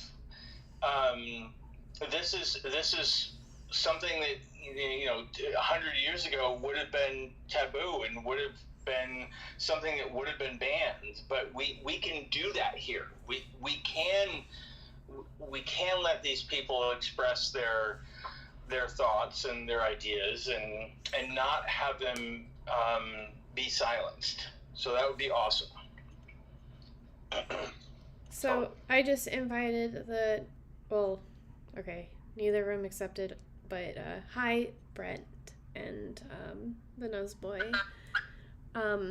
Brent, I know from my Web 2 days. He specializes in like disability, being a disability advocate. So he's always great to be to speak to and like get the life update from. Cool. But yeah, I'm full of really great ideas and have a limited time because unfortunately the biggest disappointment in life is that I am now forced to work for a living. I can't just do whatever the hell I please. Yeah, doesn't that suck? Like we all have to fucking do a day job in order to feed our passion. Yeah, I know. Yeah, it sucks. But I mean, whatever. Well, Amy, this has been awesome. I really enjoyed it. I'm gonna split. I'm gonna get in my truck and go back to my house because I'm taking care of my girlfriend's house, and it's all ready for her to come home tomorrow, which means that I'll probably have a fairly nice weekend. But I'm gonna go drive. Definitely let's talk some more about banned books and art in your metaverse. I would love to discuss the idea. I don't know how we would move forward, but I would love to discuss it. And I would love for you to maybe we can co-host a space sometime about because I like to talk a lot about risque art and what is not safe for work and what is not safe for work, and which is kind of similar to banned books. The idea of things that people like to keep us from not looking at or not reading those kinds of things, and what are they and why are they considered that way? So yeah, I think we could probably do a really interesting space. So Yes. Yeah, and I think maybe we will stop doing AI art jams because yesterday I was like, hey, if you give me one word, I will bless you with an AI art post. And like, that was my most viral tweet I've ever had. So if I can just get people to respond to me and I can make AI art privately, that's better. And then we can use the space for like talking. Yeah. I mean, however you want to do it. I didn't respond just because that's not the kind of post that I typically respond to. So I mean, it wasn't a personal thing. It was just like, that's not my typical post that I respond to. But I would love to continue this conversation another time. But I do have to drive, and I want to try. I live in Seattle, so I have to be really focused because people here are morons on the road. So like I can't be focused on anything other than making sure that they're not driving into me. Yeah. All right. It was a pleasure chatting with all of you tonight. And Amy, thank you so much for bringing me up and letting me ramble. Appreciate it. I mean, yeah, that's totally. Please drive safe. Please be safe. And I wasn't trying to like point out that you didn't do anything. Like, only respond to what you want to. That's what Twitter is about. So. Oh no! Definitely. I get it. And I'm really glad that you did post that, because you gave me the idea for what I'm going to post in my Good Mornings for the next 5 days. Yeah. And I'm going to talk about women artists. Yeah. It was good. Thank you so much. Yeah, it just didn't feel right to read. I am going to leave. Yeah, do that.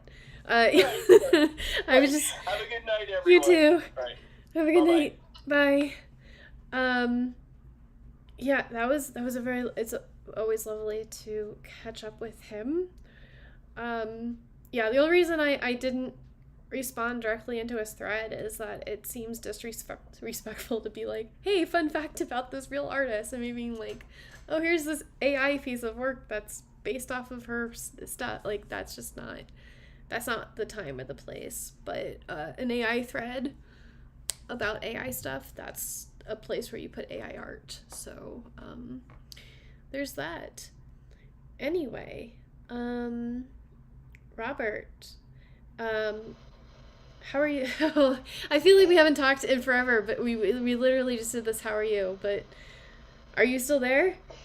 Yeah, I'm still here. I was just listening to Rob. See, sometimes I thought you were talking to me. Like, oh wait, no, it's not me. But yeah, he sounds like a pretty cool dude. I like what he was talking about, but I don't understand that much the terms you guys use. Like, they're too advanced to me because English is my second language. So. Oh, but it's pretty cool to learn. Gosh, I am so sorry. I didn't mean to exclude you or anybody else from the conversation. Deep Soul, if you want to come back up as a speaker. He's already a speaker, no? I see him as a speaker on mine. It looks like a listener to me. But it could just be a weird ass thing. I'm just inviting him again. But where was I going with this? Oh, if you wanted to talk, because apparently I'm not, well, Deep Soul, have you been talking about or writing any more poems? Repeat. Are you working on any new poems? Yeah, I wrote like 3 to 5 poems yesterday. Not to put you on the spot, but would you like to share? Okay. Yeah, it's a good thing I have my other phone because my PC is currently scanning and repairing drives or whatever. But yeah. Is there anything you don't want to hear about?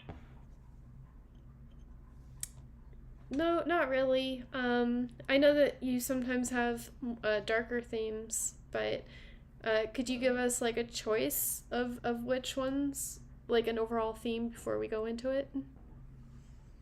Like, okay, so an overall theme. Alright, so generally, I have. Do you specifically want to hear newer poems, or does it really matter? Um, it doesn't really matter.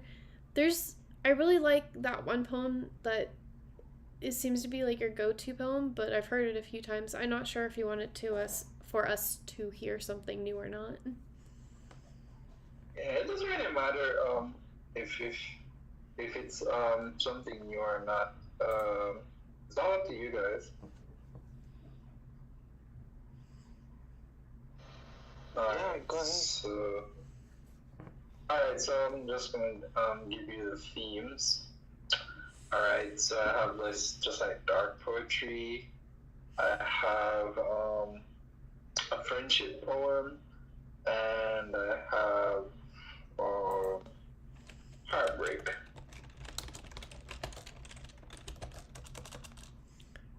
My vote is for friendship, but Yeah, I would think the same thing. Okay. Alright. Piece is titled Bold and Breezy. So here it is. Yeah. My best friend. Sometimes my only friend. I miss you, bro. Don't you know? I love how you've grown. Only I would know. We've been best friends. We've been friends since second grade. But I knew you from the first grade. We always had each other's backs back then. We were inseparable, even though the pain never ends. You'll always be my closest friend. Don't worry, bro. I'll be with you till the very end. We've had falling outs, but they always seem to mend. Bro, I'm so glad I met you. I don't know how I'd survive if something happened to you. You're my talisman, and I'm yours. But don't worry, bro. I hope you know that you mean the world to me. Our friendship saved me. At first, I was drowning in the sea, and you saved me from the alienation and all the dark memories. Our friendship is the one thing that has always been constant in my life.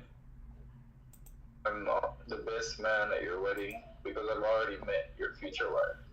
She's amazing, beautiful, the perfect girl for you. I can see how our presence complements yours. But bro, the last thing I'll say is every day I pray that you'll have a good day. Make it out of this tunnel. My thoughts you'd sometimes funnel. We're both Christians now. You once told me I inspired you to join the church because people used to tease me about my faith. But regardless, I stuck by it every day. Well, bro, honestly, you inspired me to keep that faith because you're my inspiration today, yesterday, and always. Goodbye, bro. We'll talk soon. I'll see you later. I'm gonna go stare up at the moon. Yeah, that's that piece.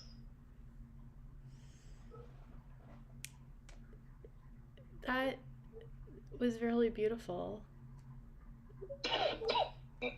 Yeah, thanks. Yes, I feel like we're bros now. Talk about me.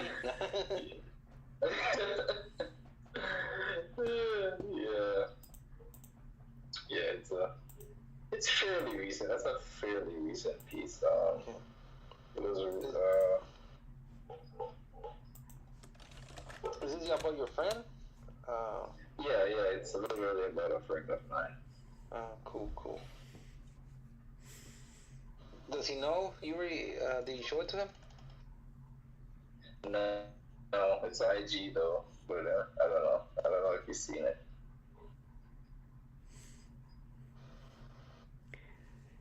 So while I was listening, I noticed how many times you said the word bro, and so I put it into Midjourney, and it's very psychedelic. But Yeah. I really am glad that you were able to have a friendship that was that close for that long. I don't really have I have a friend that I've had since middle school that I still keep in touch with, and I stay at her house a few times a year.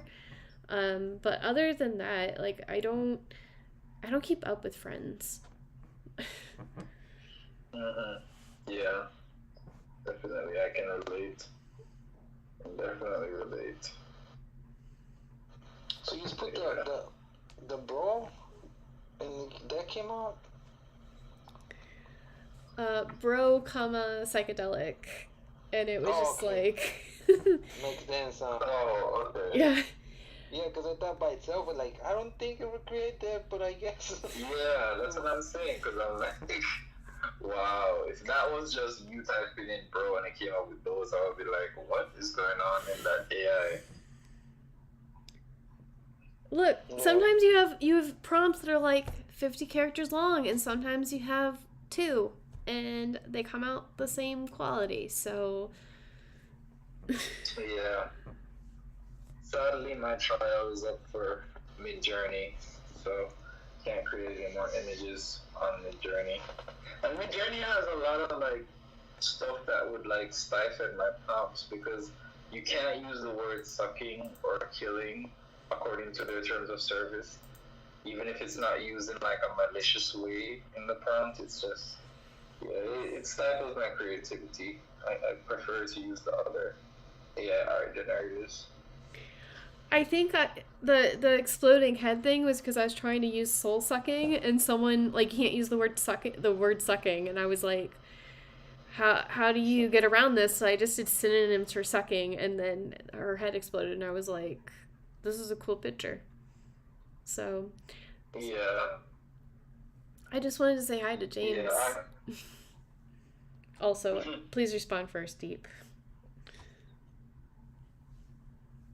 Oh no, I didn't have anything to say. I was just saying, yeah, it stifles my creativity because I'm like a lot of the because what I've been doing recently is like every time I'm creating a new AI art, because the main thing I'm doing with the AI art generators I use now is creating like a PFP and a matching banner for my Twitter. So every time I go on it, it's to mainly do that because I'm actually gonna work on like a collection of like banners for Twitter because that's like an untapped market basically. So I'm just testing out to see what works with what. I don't think I'm gonna make matching PFPs for said banners. I'm just gonna put it as just a banner collection. But yeah.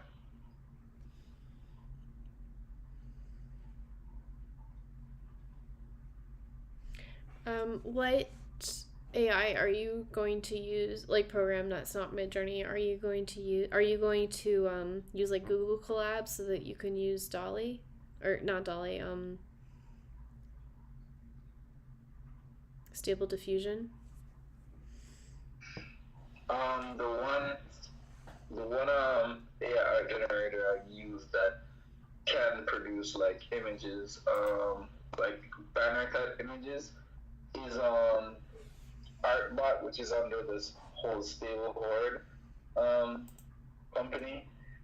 It's really good for creating PFPs, and it's the only AI generator I've seen that you can create like a landscape or as they call it ultra wide type image, and it's not extremely hard to like create one because the other ones I use like Stable UI and even Midjourney. I don't even think Midjourney has a whole setting where you can put like get like a landscape type art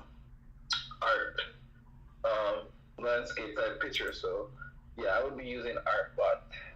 That's the one I would be using.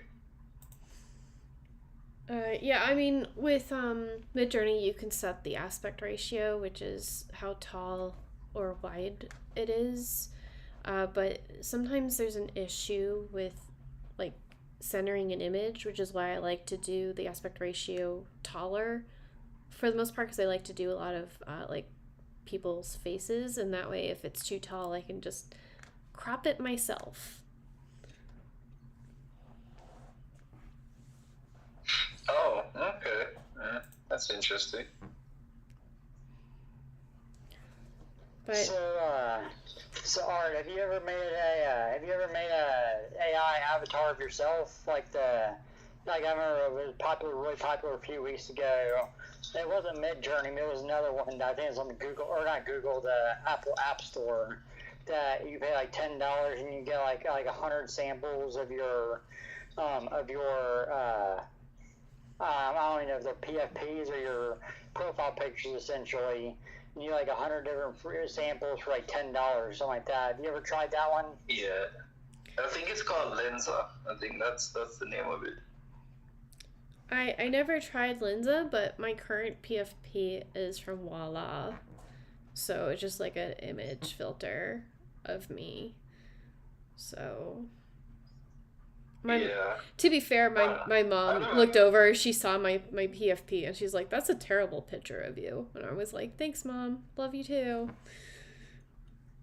Parents, they always know exactly what to say at all the right times, right? Yeah, we were sitting at the airport together and she was just like, "Wow, that's a terrible photo of you." And I'm like, "Well, it's too late now. I am known for this picture." So there's that. But James, how are you? How was your day today? Doing good. I had a good start to the day. I got up like 5 this morning. I started working. What was I doing? The select functions, like how to actually find data and stuff like that. And it's a little bit like, I guess, like anything that I learn that's technical, I'm always like Bambi at first. You know, I'm always like very fidgety, very like unsure of it. You know, so I'm having to do it slowly and stuff like that, and very methodically, which is annoying as hell. It just feels extremely awkward. But I'm sure I'll get the better hang of it soon enough. But I guess once I get off this call, I'm probably gonna try to. Tonight, there's the function you can do to start creating a table or doing or editing tables and stuff like that. So I'll probably be tinkering with that tonight and tomorrow probably. The way I've been trying to learn things is by just starting out. Basically, I'll do the lesson. And then I'll watch a YouTuber do it, actually showing the use cases for it. And then I'll either practice it and ask ChatGPT about the, all like the little nuances that, most people find trivial. For example, like why do they use quotes and certain things, or why do they use parentheses at other places? It was never actually mentioned in the lesson, and so that's been very helpful as well. And then last night I had ChatGPT to be my career counselor. So it's actually a really cool function. I don't know that how many people have tried it yet, but I asked Google like what all these different job titles involving data science were, like what their actual functions are, and like the pay scales and things like that. So, Art, I was hoping either tonight or maybe some other time, if you had time, you could schedule to talk to me a little bit about it. Because I know you said you used to be a DBA. I'm trying to curate a curriculum to maybe try knocking out over the next like month or two, and then more proficient, I guess, more not cumulative, what's the word I'm looking for? Exhaustive list, whatever. I mean, you know what I mean. But basically, though, to kind of understand what skills I actually need to go into an entry level in data science, and which ones are just cool or nice to have, but aren't really very effective, I guess you could say, or not really necessary.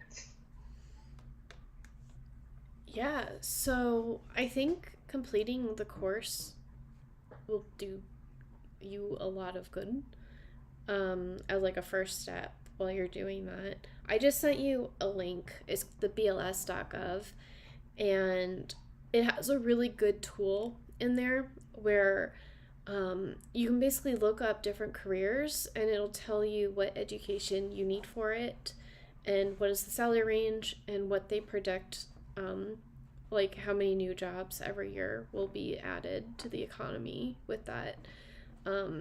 That's just a resource that I found that I liked, because you don't know what you want to do if you don't know that job exists. My other advice is Indeed does job alerts, and you can set it to do like all the different job titles that interest you, and then you can actually sit down and look at the requirements, and then you'll start to get a feel of like what is available in your area. Because like so it may have actually like it could be different than it was a decade ago, but it's much easier in my opinion. Like you need more hand holding when you're a junior in your field, so getting something local and being able to go into the office, I think it'll be easier for you to try to find a job like that. So it's just true that some areas they have different technologies that are more prominent. Like the Tampa Bay area was all Java jobs. If you didn't program in Java, you would not have gotten a job, or it would have been really hard. Is there a way I can look based on region, like find out what specific fields of study are necessary in certain regions? So I saw your message before this, and I probably should have actually looked this up so I could sound like I knew what I was doing.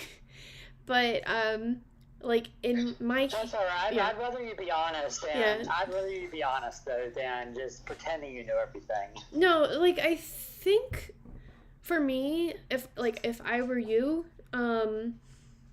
like does your local community college have certification programs?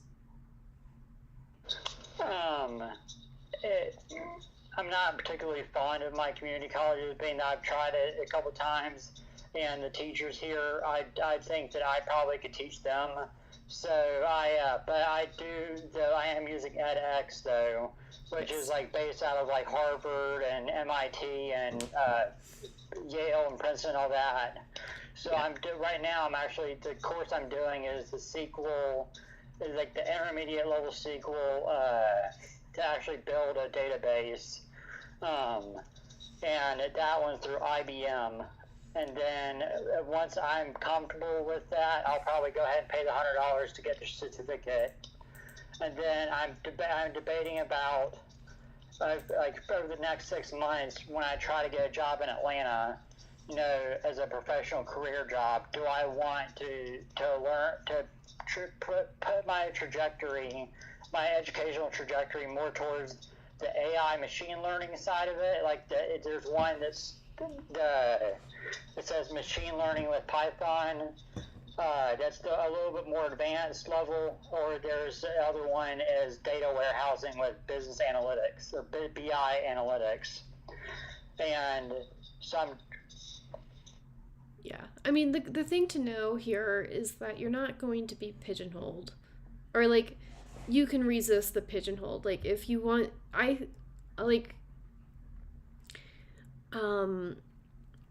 the reason why I brought up the community college thing was so that you could maybe look at their what courses are required for their program, even though you're using EDX. But EDX has like their own tracks, right? That's what you're describing. Like, should I go more machine learning or should I go more data warehousing? That was your question? Yeah, I asked ChatGPT about like understanding the entire process last night, and they said that basically they showed, and it sounds like I would kind of prefer to do the data science part of it, like business analysis. That's what I eventually want to do in the blockchain industry. along with, but I also want to also do aspects of the machine learning as well for building my research platforms. Because it said I have to be able to do like it's a certain SQL program, and then on top of that you also use the Wikipedia's servers as well to build one of the projects out. So, like, in your position, I would, when I'm finished with the course, create a different project, or like even as you're doing the course, create a project that is not the course, and then put it onto GitHub, and then just apply, and then let the job market dictate what your career move is. Does that make sense? Yeah, I still have no idea how to even use GitHub. To me, GitHub is like kind of like Discord, neither one of which I'm very comfortable on. You know, I've started limping through Discord at least, but I still hate it. I'd much rather just go on damn Twitter, you know, push 3 buttons, and I'm like the center of the attention, so to speak. You know, on Discord, on the other hand, I have to go through like 35 different servers, 9 chat bots. No, then I have to go through like four identity checks, and then it's like by the time I get through all that, I'm just like, oh fuck this, I'm going to bed, you know. So I mean, I know that if I'm going to be successful in blockchain, though, I need to at least learn how to at least be tolerant of Discord, especially if Elon Musk runs his company into the ground. But yeah, so I definitely also need to learn how to actually use GitHub, or what its purpose is, really. So, yeah, I mean, the more you use it, the more comfortable you'll get with it. I never got comfortable with using like the GUI tools. I just use it command line because that's how I was taught and that's how I use it. But, you know, there's cheat sheets. There's ChatGPT. You never have to memorize a single command if you don't want to. But I mean, but to me, like, having projects on GitHub will be your biggest friend. And then there's like Kaggle, which is like hackathons basically for data science. I will send that to you too. Now, when you were doing data science, while it was a little while ago, what tools were you typically using in your typical day-to-day? Well, you should at least become familiar with like R and probably learn Python if you're going to go like the machine learning route. But also Python is useful for machine learning as well. So learning those two things. Everything else, like, you can be taught on the job, but like if you want to get a job as a DP, like, to me, like, the first year, your first tech job is just like you're getting paid like a good amount, not like the best amount, but then like proving that you can get through your first year in the tech industry, that's what you want. And then it gives you the leisure, because most companies, like, one, they'll probably have like an education stipend that you can either, like, they have free courses from wherever, or like, they paid for a part of my master's degree when I first got into the tech industry. So like they'll start paying for your education, and then like you'll have time to like organically feel out what you want to learn next, like what is useful for the job that you actually have. It's just getting that first job and then finding, like, I don't know if that makes sense, and you're just like, but Amy, I'm trying to find my first job. And well, I got it. It makes perfect sense to me. But I've already been searching for Yes. close to a year now and to get a job in blockchain. So I mean, I'm used to being the extreme underdog. Like I said, coming in from we're doing it blue collar manufacturing and saying, but I have a borderline genius IQ and I can understand all this crap, but I don't have anything to actually show for it. People think I'm insane, which I partially am, but that's beside the point. But what was your background as far as from after you graduated high school to where you are now? Like, what was your big stepping stones?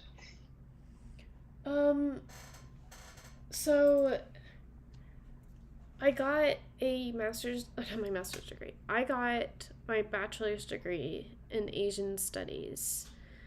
So I learned Japanese. I was a Japanese language literature major for 3 years, and then I learned Chinese, and I liked it better, so I changed my major, and I lived in China for 3 years. So I studied Chinese for 3 years, and then I came home. I was going to join the Navy, but then my dad was like, you can make way more money as a programmer, and then you don't have to do physical exercise. And I was like, oh my god, that sounds much better. But it was also 2012, which was right at the end of the Great Recession. And if I was going back to school for something, it needed to have a job on the other side, like a clear job on the other side. And to me, when I was looking at all my options, it was either nursing or programming. And I have this thing where in stressful situations I laugh, and that's just probably not good in an ER situation. So we did not become a nurse. Also, I didn't want to be on my feet for 12 hours at a time. That's just not, I want to sit on my desk and not talk to people. That was and plus my dad's an IT manager, so I kind of knew what it was entailing. So I applied and got accepted to the Management Information Systems at University of South Florida, but I needed to get 2 prerequisites at the community college, and I actually got my programming certificate in Visual Basic at the community college. I really enjoyed those courses. I took a few extra ones. It was for $300, and they will have basically a paid private tutor so that I could do get all these things. And then so I had a job while I was doing my master's degree, so it took me 3 years instead of a year and a half to get my master's degree. But that place was extremely toxic, so when it was done, my sister... Where was that at? Where you said it was toxic? Oh, my first tech job. I was a DBA at that point. I was basically installing applications onto servers. It was really awful, honestly. It was just one particular person, and then we changed and then my manager was awesome, and then we changed managers, and then it was just stressful. And so by that point my parents had moved up to DC, and I graduated college, so I moved up to DC. And the recruiter, because I was a DBA at that point, the recruiter said, this job is half DBA, half Ruby on Rails, and you should really play up the fact that you want to learn Ruby on Rails. So I went into the interview, and I was like, yeah, I'm learning how to program, and I'm really enthusiastic about it. And they were like, this is a 100% DBA job. And I was like, I love databases. So I thought I was not getting that job, but they liked me. And the first day at work, they were like, you were so enthusiastic about Ruby on Rails. Congratulations, you're 100% developer now. And I was like, great. And after work, I went to a Women Who Code Ruby on Rails thing, and I was like, can you please help me install Ruby on Rails on my computer so I can learn how to do this fucking thing so I don't get fired? So I spent like a year, like a super intense year of just like learning how to do programming on a production enterprise system, and their what they did was interesting because they had both a MySQL and an Oracle database, and it was an okay job, but the contract ended, and so I wound up getting shuffled over to like the same company but a different team, and it was an only React job, so I wound up being like, oh, congratulations, now you're a React developer. And I was like, I guess I'm a React developer now. And then I changed jobs, and it was Ruby on Rails and Vue.js. And the senior developer fucked up the database, and they didn't have a way for me to recover the seeds. And when you do that with Ruby on Rails just doesn't start. So like I couldn't do backend work, and so I wound up being a Vue.js developer. But luckily, I liked Vue.js. So now I am in a different company. Well, I guess I went back to a React place, but that manager was super toxic. And then I went to this company, and my manager made fun of me 2 weeks into being in the job. So that was my entire life story. I'm not sure if I think that is exactly what you asked. But yeah. Yeah, it sounds to me like you've pretty much done almost every type of programming that's been explored over the past 25 years. So if I wanted to just do like data science and stuff, then is that a lot less programming intensive? Like it's a lot more about I guess the cross, more of like a fundamental analysis type deal, less so than technical analysis, I guess. Like it's like if I'm not as comfortable with programming, that data science is a lot more maybe up my alley then. So like data science is more about like the algorithm to get the thing to be munged into the shape that you need it in order to make your fun graphs. Does that make sense? As in, like, for example, I know that I'm so far understanding SQL a lot faster than I understood, JavaScript, which I pretty much did it for about, I don't know, probably about a month or two, and I think I got like 3 or 4 lessons in. And then by the time you mention arguments and objects, I'm throwing the book across the room. Because I guess that for me, I just can't wrap my mind around certain parts of it, or it's just that I just don't have right now. With only getting about 30 minutes to an hour a day to actively work on it. It's not enough time for me to devote to understanding these concepts like that when I'm not naturally a technical person.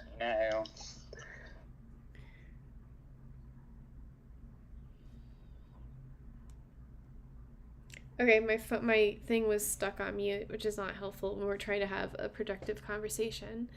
But yeah, it's my opinion that you should finish this course, then apply to jobs, and just keep applying until someone picks you up. And like, don't even worry about it, because like, if you want to go in the data warehousing direction, it's not like you're cut off from machine learning stuff, because it still uses the same kind, like it's still using the concepts for SQL. I think if there is like an advanced SQL, or like a systems architecture or something like that, like keep using the path that EDX is recommending to you. Well, it's not really recommending necessarily any path because SQL has, now I'm sure you understand, thousands upon thousands of different applications you could use it for. And, they say at that point you just pick out based on whatever kind of job you want. I know to me, the idea of data scrubbing and polishing it to go into the warehouse to me almost sounds like nails on a chalkboard. Like almost like getting anxiety just thinking about it.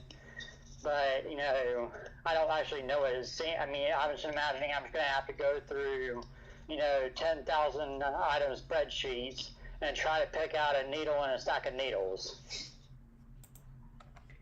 Yeah, so like I'm also sending you, because I know that EDX is basically the same thing as Coursera, but Coursera has like literally like, here is a certificate in data science, and it's like 10 courses. And if you take those, I'm going to just assume that you're good for getting an entry-level data science course. And you might want to look and see, like, because when I went to college, my older sister, she gave me a spreadsheet and she was like, here are the courses that overlap between majors. So if you take those courses first and you decide to change your mind later, like you could get, the minor, or like you don't have to get extra credits because it still counts towards the major that you want, even when you switch the major. So I would look and see like what courses are the same, between the two paths, and take that first. I've got it pulled up now of my potential next steps here after I complete this basic, I guess the basics of SQL, but and the, what is it, which one I'm doing now, hold on a moment, it's the, yeah, that's what it is, SQL for Data Science from IBM. And then the two that I'm considering after that are a little more basic are, hold on, it just went away, damn it, I hate these things. And then it's either databases for relational databases or PostgreSQL. Which of those two do you think it would sound like a better second step? Say that again? Either PostgreSQL instead of MySQL or IBM's, or relational databases. Relational databases. Postgres is literally MySQL except for like 2 key differences. Like it's literally still SQL. So yeah, at some point you should learn Postgres, but it's not. So in a nutshell, what is a relational database, or what is the difference between that and just traditional SQL? So SQL is the language that databases use. The difference, so there's different types of databases. It's either relational or document for the most part. And those are they're called like NoSQL, which is like MongoDB. And it depends on the type of data that you have, but relational databases are basically just you have a primary key and you can use that primary key in a different table to reference that data. And it normalizes the database. So like if you need to update a single field in your database and it's in a smaller table, you can update it in the one place, and then because it has a primary ID that it references the thing that's been updated, instead of like, oh, you're in this database and now you have to update 50 million rows with the same information, hope that you don't miss one. So that's what a relational database is. And then a document type database, literally like you just put all the information for one like like piece of like one entity that you care about in like a big file, and then but like searching between those entities is really slow, but searching within that document is really quick. So like that's the difference. Like that, yeah. It's also, am I pigeonholing myself by doing IBM as opposed to Oracle? Because I don't even know what Oracle is essentially, but all I know is that I see it on everything at work. I see it in everything in like every company I've been inside of, and I just see the Oracle logo everywhere. So is that essentially like that it's a lot easier to find a job if you do Oracle? no, I mean, Oracle is just like a strongly typed SQL database. Like, if you know MySQL, you know Oracle. It's just some of the syntax is a little bit different.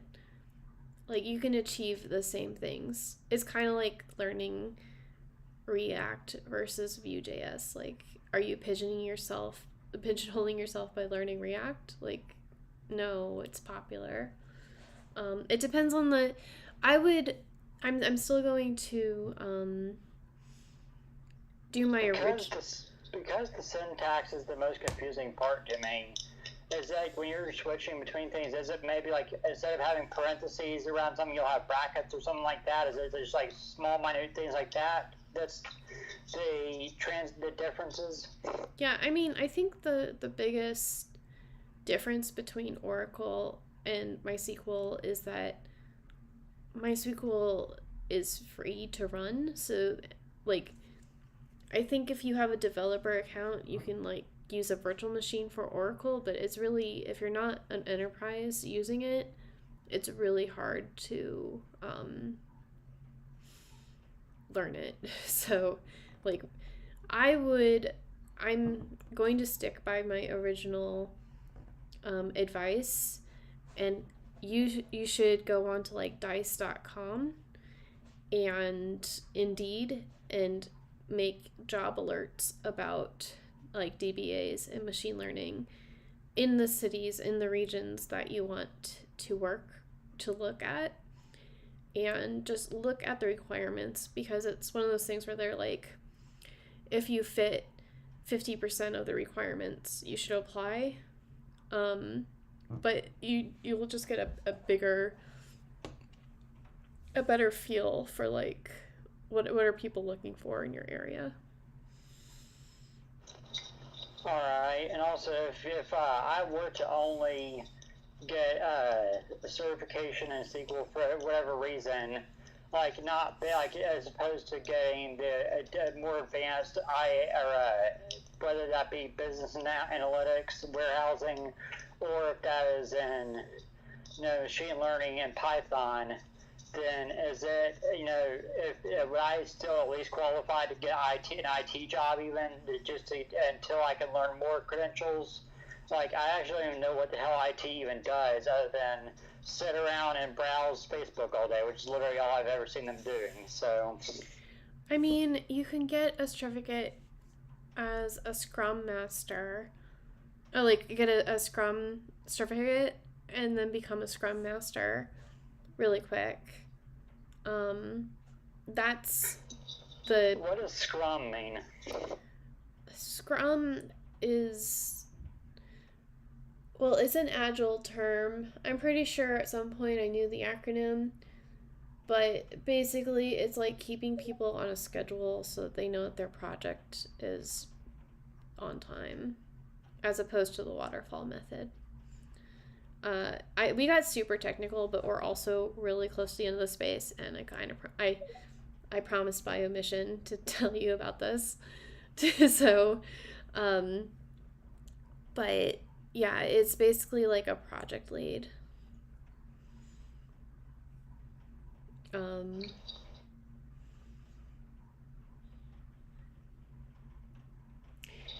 And all right. Yeah, I was actually looking up someone that might. there's a guy called Danny Thompson, and for some reason cannot find him. Like, Twitter is being a jerk about discoverability. There he is. What did he do? Okay. This is a person you should follow. He, Danny is fun. He, is he a motivational speaker now? But basically what he does is, he was basically like a fast food, like a convenience store worker, and he became a programmer, and now he does like motivational talks and helps people that are at the beginning of their careers figure out what they're doing. He's more in touch with the kids these days. Yeah, it sounds like my kind of career path right there. Yeah, so I guess then I'll work on this, the program I'm on right now, and then I guess after that's done, I'll do the relational database, and in the process try to figure out a way to start creating an actual project of my own. Like I said, I've got a couple big major projects that I've been trying to look at how to do. I know that on both of them that ChatGPT is saying to use SQL on, but I also don't understand how you would actually do SQL with it. Like, the one was creating a research platform essentially, using YouTubers, as far as understanding the major functions of projects, like their deep dives and stuff like that, and then be able to keep up to date with market news on them, using reputable YouTubers, or like investment strategies. You got motivation stuff, or like psychological sociology, that type of stuff too. And I want to kind of combine it all into one big educational curriculum, because it seems to me like a lot of people on the block that work in blockchain are blockchain enthusiasts. We're all kind of interested in the same things. It's all like blockchain, AI, artwork, psychology. A lot of people also apparently like to do mushrooms here. I to each their own, I suppose. But it's like kind of like we're all in the same little niches. So I kind of want to find a way to combine it all into an educational curriculum, so that people that are, I guess you'd say, normies, so to speak, that are not, blockchain native or technically savvy, such as myself, like I would fit in that category, that helps them on board a lot faster than them going on YouTube and just looking up what is Bitcoin, and then finding 10 million, shitcoin addicts out there trying to hawk, the Shiba Inu or whatever the new project's going to be next year, So that's kind of the way I got the idea for Athena, which, like I said, I don't know how I would convert, the content that I watch into a SQL database, and actually make it where anyone that's not technical would actually understand it or know how to get to, how to navigate it. And then the second one, which is a lot easier, I guess, to understand how you might be able to do it, but it's basically called Decentropedia, and that's basically like the exact same platform as Wikipedia, except only for blockchain terminology and tech stuff like that, so that you can actually, when you're navigating the major projects, you actually understand who these people are that developed it. You're able to see what their major achievements are, see who their partners are, and things like that. So that, it's basically one central place to research all this stuff about crypto and stuff like that, and DeFi as we're going into the next bull market, so that they can actually be able to find this stuff and research it in a trusted place without having to go to 35 different sources, or without having to having to piece together their understanding of it, And I think that being that, Wikipedia is currently, or as my understanding, it is by far the most used research platform for surface area or surface level research, which is what most people that are going to be going into the markets the next 2 years are going to be using that type of thing. And then, I want to be able to provide that. And I think that that's what we actually need to help with all the disinformation, So when I asked ChatGPT to help me to walk me through the steps you would do that, to do that, I think it said to use, I forgot which type of SQL, I'd have to look it up again. But then I'd also have to use the servers from Wikipedia, in which I guess at that point you could use a little business savvy and actually be able to perhaps strike up a partnership or something like that with Wikipedia, so that I don't have to. So that was my idea with that. So at least then it's a platform that people already trust and recognize how to operate it. So you already know my thoughts on this, where I think you should write down your ideas, like the big ones, and not put them off to the side, just put them in the back burner, and then try a small program that does one thing that is scoped, so that it's a learning project that you can show off during an interview, but it's and it is a stepping stone for you to understand how to go about doing your big projects. So what, I guess, because my knowledge of the entirety of SQL is so extremely limited right now, what would be an example of a simpler project that it still has to do with, fintech, perhaps, that I could use as a basic, project to try to create for my first one? I mean, if you really want to do a Wikipedia of Web3 terms, maybe you can create a database that is just a name of a term and a definition, and then you can query the database to find the name, and it will return the definition. And the more you the more advanced you get into SQL, I think the answer will get more obvious. So it could be you could have the term, and then you can have a different table that you load the article in, and every time it goes through each word and it returns all the definitions, and it that way every paper has every definition attached to it, or something like that.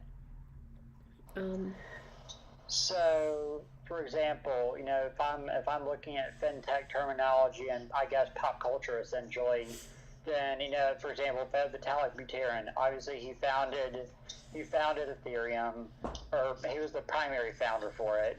But he also, I think he had a major hand in a couple other major coin projects as well, along with creating the Bitcoin magazine, along with a few other things.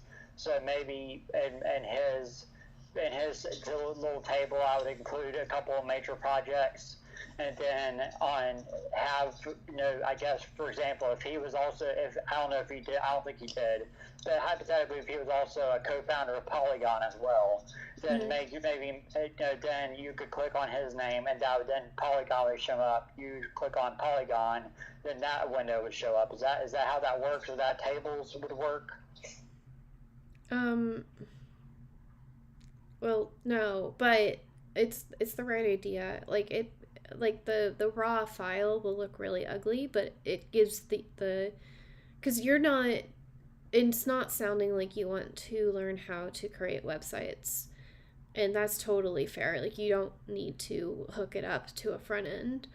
What I would do in that case is take screenshots and make a good README of here's what it does. If you use the command line or if you log into MySQL and you run this command, like, be like select star from definitions where name equals polygon, and it just like returns the polygon definition. Like, that's a basic SQL table lookup. Then you can just put that in the README. Like, that's how this works. And make like a seed for it so it has the definitions. So is SQL a back-end programming language like that most day-to-day people don't typically ever think about SQL or use it? Unlike using, for example, like an Excel spreadsheet, like they don't typically go, like how does SQL work in the grand scheme of things, like on a website, or is it only inside of companies themselves that actually use SQL? If you're storing any information, you probably use some kind of a database. So I've avoided it. Well, I'm trying to answer it as succinctly as possible, but it's basically its own layer, kind of below the back end. The back end is the business logic that, like, takes the request from the front end and it interprets it and then requests the information from the database. So it's like, it just it depends on so many. Is this something better to ask ChatGPT to explain to me? Probably. It's because, like, with MVC, like Ruby on Rails, they assumed that your database was stupid. So, and like, they didn't enforce any like foreign keys or anything because they're like, the application will take care of it. But like, databases are complex. The back end is complex. The front end is complex. We all just need to come to terms with it. But like data warehousing and machine learning, like, there doesn't need to be a front end to it. You can get the output and then feed the output to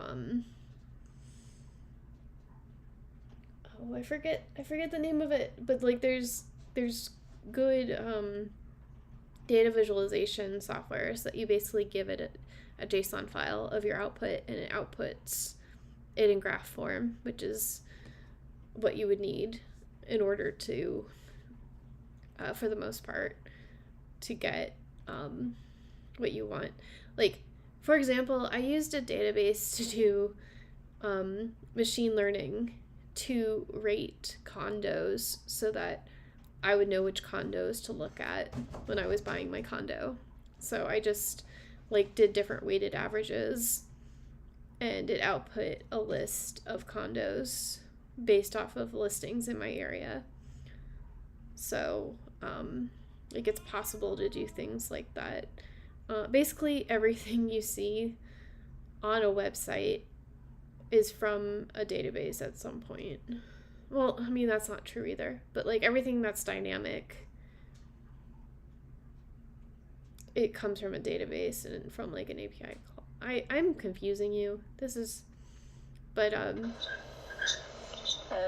makes relative sense, I guess, because it's just difficult, I guess, for me to really wrap my head around, like who would actually use a SQL database. Like, I mean, for example, they always the example that they always show on a lot of stuff is like, like HR files and stuff like that, like employee profiles, things like that, but it's like, I know that very few, I mean, I doubt that that's the only thing you can use SQL for. So what about other cases? Or maybe should I look up on YouTube how to use SQL in business or something like that, maybe? like, for example, like NFT talk.space, you probably use a database where they store all of the previous talks, like the archive, and then they display it as a list. So that uses a database. There's just so many examples, like anything with like when you use a shopping cart, like on Amazon, if you buy something, when you hit submit, that goes into a database. They know what you've ordered. Like how else do you think that they know, like you go to your orders tab, and how do they know things from 3 years ago? It's because it's stored in a database that they can get you that information. Now, so that actually does make a lot of sense, because that's something that they actually mention in the videos, or in the demos, in the coursework. Now, I think, isn't that like called like metadata or something like that, or isn't that what that is? Metadata is data about data, so metadata is basically like defining the table itself. It's not the contents within the table.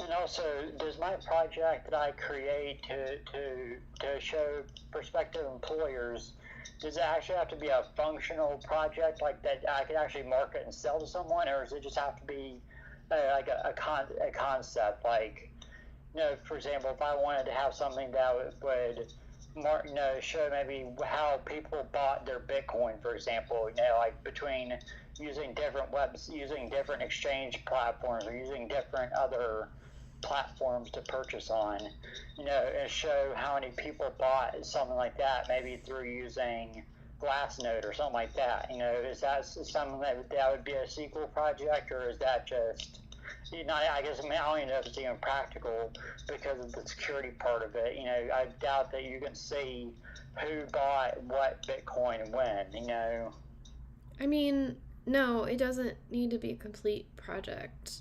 I've put two examples. One I called Fluffy Cats, and it was basically just me doing a Ruby on Rails demo app that dynamically created S3 buckets for users on the website. And that's the only thing it ever did. And I still put on my resume because I was not programming in my free time. It was the only thing I had. And then I had another one that is a Twitter bot that alerted me when 100% things spawned in my area, which I have 2 fun stories about that, and then 1 not fun story about that. But like neither of those were extravagant, and they were not like for sale. They just were a thing that did one thing, and I could explain what the thing did, why I did it, and how I like what challenges I did, and how I got through it. Is that what a typical interview for that type of position it typically entails? Like, you actually do walk through your logic process and your work process to describe how you got it. Is that what a typical interview is like in that kind of position? Yes, it helps. Like, if you, like, basically at this point all you have is your course, but if you take your course and you choose something that's similar but different enough that like you're choosing your own table names and like own indexes and whatever, and then in the interview you can pull on that experience and say like, well, I did this like this for this reason, and just so that you can show that like, hey, like I've done things, but yeah, normally I just choose 3 of the projects I've worked on and practice telling behavioral questions surrounding those projects, and it helps with the interview. You should ask ChatGPT about technical questions and behavior questions for TBAs. All right. And I guess are aggregators typically more of a SQL type project, like those aggregator platforms? Aggregators is more data warehousing. You can do really cool things with large things of data. But yeah, like I would just choose something simple, like literally anything. Yeah, that's what sucks is that my brain is anything but simple. You know, it's like I'm literally building entire worlds with my brain, literally every other hour of the day. But I mean, I want to make it something that's not going to be totally unmanageable to where it's going to be overwhelming either. So You know what might help? I guess. Have you ever gone onto Upwork? I've been hearing more and more about it, but I'm not really. Isn't it like a freelance website or something like that? It is, and I'm not recommending it for you to get work, but you could, and I've done this a couple of times, look at the, what is the ask for that job requirement, and if you like if you like what the job is, try to use that as like the acceptance criteria for your project. And then like don't apply for the job, just complete the project and just use that project as your own project. Like yeah, like I know that I'm about to go. I'm on right now. I'm on going to my Phantom wallet to go into what's the website? Damn it, what is it now? It's freelance crypto work. It's not Upwork. What is it? I've been doing it. I used it several times. I've never actually completed any work on it yet, but it was. Do you know what it's called? The freelance crypto platform? I know I found it on the Ethereum website. But I think they operate on the Polygon blockchain, though, I think. You could also go on to meetup.com and see if there's any data science meetups near you. And then sometimes they do hands-on like project nights, and then or you can network with people that are actually in that field. They might have online meetups too for machine learning. That's all right. That's what it's called now. It's called D-Work. That's what it's called. Hey, that sounds familiar. Yeah, D-Work is kind of like Upwork, except it's only in crypto stuff, and you can get paid in crypto. So if you're broke like me and can't afford to buy assets, then you can work for them on D-Work. All right, so I can go on here maybe.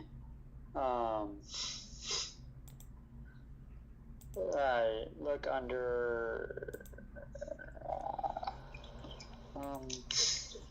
down snippers. Found bounties, creation type. Look under data science, data analytics maybe. Oh, it was what is Dune similar to data science stuff? Sorry, say that again. Is Dune similar to data science? Dune? Yeah, it's like I've been seeing like Dune analytics on a couple of things as well. I don't know. I do not know. I would, if you're, I'm on Upwork now, and this person is looking for a blockchain application database. But yeah, I would just look at projects for people that are looking for like real things, or go on to like a microacquire and be like, oh, I like the concept of this business, and just create like a fantasy database architecture and try to, get the results out of it that are reasonable. like, I personally, if I were you, not do something, like, just do something that requires user input. Don't do something that requires, like, APIs or people knowing things or, like, any third-party thing. I wouldn't do that right now for you in your situation. Like, maybe you could do, like, a to-do app first, or, you know? Yeah. Alright, I'll, I guess, have to look around and see what I can create. I guess I'll have to also just look around and see what what a lot of other use cases are for SQL other than just HR profiles and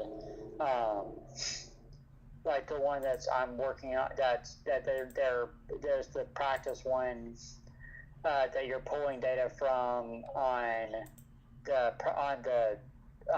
course I'm working on is just like it's a movies made in San Francisco is the name of the table, and it's basically just shows like who was in the movie, like the main actor, the director, and then like the production studio, and then the venue that it was taped at, and you extract certain data from it, like I want to see only rows 20 through 32, or I want to only see movies that James Cameron produced or something like that.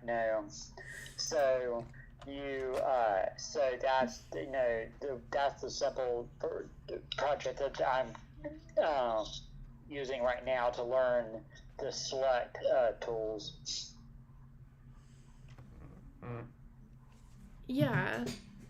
Yeah, that, I mean, I know that, I mean, I also find it hard to think simply, but that's a part of being a senior programmer, is being able to, like, chunk out the work to be like, this part here is a reasonable amount for me to, like, to achieve in this amount of time. And being, like, more able to do that. But yeah, maybe you could start going to more like virtual meetups about different topics and get more exposed to it and start networking with people that are actually at, like, hiring at those companies. And it would, yeah, I don't have these answers, James. Sorry about that. Yeah, I guess I figured because you were a DBA, I just assumed that you know the everything there is to know. But apparently, I put too much faith in you, youngling.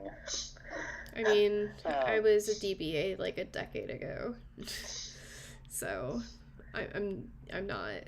And I have, like, the more senior you get, like, the less, like, the more specific it was to just, like, how I did things. Like, the way I did it will not work for you. And that's literally how it is with everyone in IT, where it's just like, well, I did this and it worked for me. I don't know what to tell you.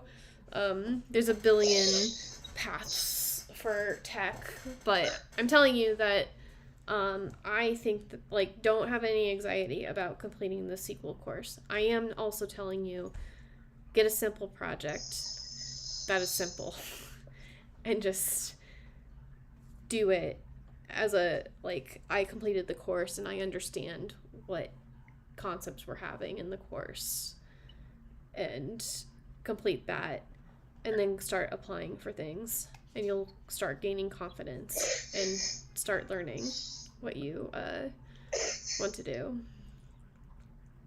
So. Alright, I'm actually planning on applying for jobs because I'm the corporate profit bonus I've been waiting 5 fucking years for. They keep dangling the carrot and then moving it every year. But that's going to be in April, and we have to move in after, probably by June at the very latest anyway, so my son gets out of school for the year.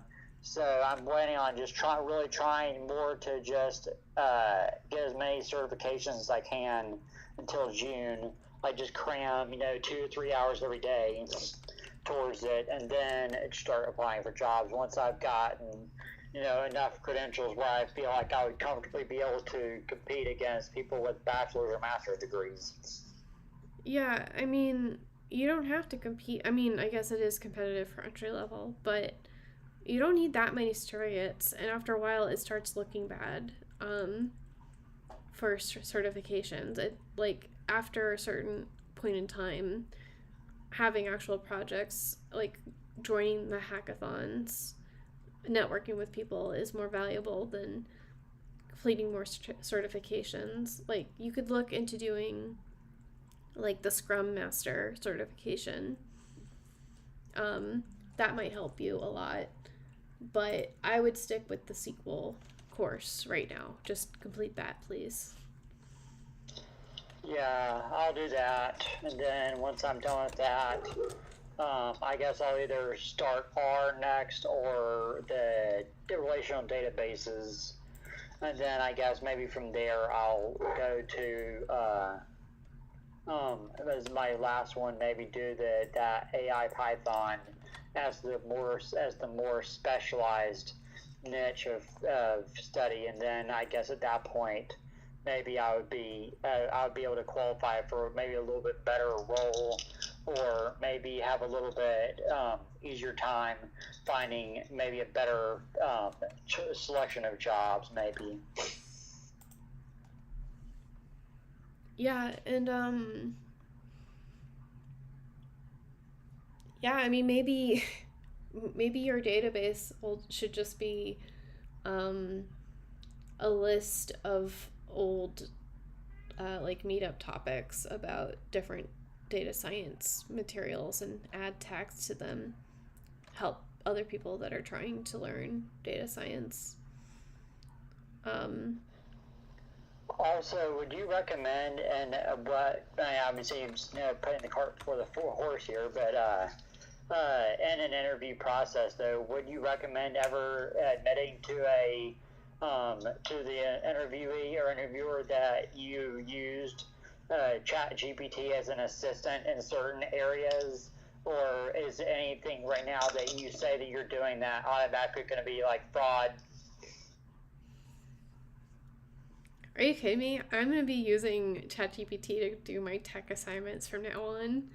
Like, fuck it. These people want me to spend 2 days doing this? Hell no. No, it's a tool. You learned how to use tools. Why would using ChatGPT to help explain a terminology or ask it how it would do something, and then it's a good way to say, like, oh, well, ChatGPT gave me this, but I decided to do this because of this XYZ reason. And that's, like, that shows that you're not just copying and pasting from ChatGPT. Like, you're understanding what it's giving you. It's like using Stack Overflow. Like, you can't be a good programmer just using Stack Overflow. You have to understand, like, the answers and how to apply them. All right. Yeah, I guess I've heard that that's what really is going to make people successful from ChatGPT, is understanding how to query questions the right way. And being that query is quite literally SQL's middle name, then maybe that will be something that will be useful if employers can know that you can actually understand how to actually implement these things and actually create using the actual software, as opposed to just creating the data but not actually knowing how to use it or implement it. Yeah, like, do you even want to work for an employer that doesn't like ChatGPT? Like, some of these things are like, I'm interviewing you as well, so yeah, I don't know, like, it all depends, but yeah, no, if you're just explaining, like, how you came a part of the process, like, if it comes up in conversation, it comes up in conversation. But explain, like, what is basically at that point like a team member. Like, the interviewer's not there to learn what ChatGPT did. They want to know what your contribution was. So, like, keep it on you and your skills highlighted. Well, I do know that my specialty, I guess, other than business strategy, and I guess now I'm questioning that after people talk to people who actually are, you know, like, I have MBAs and stuff like that, and they're asking all these fucking acronyms are, and it's like alphabet soup over here. But I would say that something else I feel very confident in, at least, is my ability to kind of reverse engineer or be able to like understand processes from the end and work my way backwards as I'm working the forwards as well, so that I can understand really, I guess, where it all came from the beginning and the end simultaneously. So it kind of allows me to have a better perspective on it, and it also, I'm very good at reutilizing things, like, for example, when people build, like, use those wooden spools to build tables out of, or stuff like that, I always love taking things and building things out of them that are not their intended use cases, but still end up finding a way to work very well. For example, on my resume, I even have at my last place I worked at Lear Seating, that I ended up designing a way for the line to basically clean itself by creating a chute with the plexiglass that we had scraps just laying around, and turn the plexiglass into a chute so that when stuff falls off the seating pallet, that instead of falling into the ducts and stuff like that and get stuck in the wiring and stuff, that we have to use a precision vacuum cleaner for like 12 hours to get it out.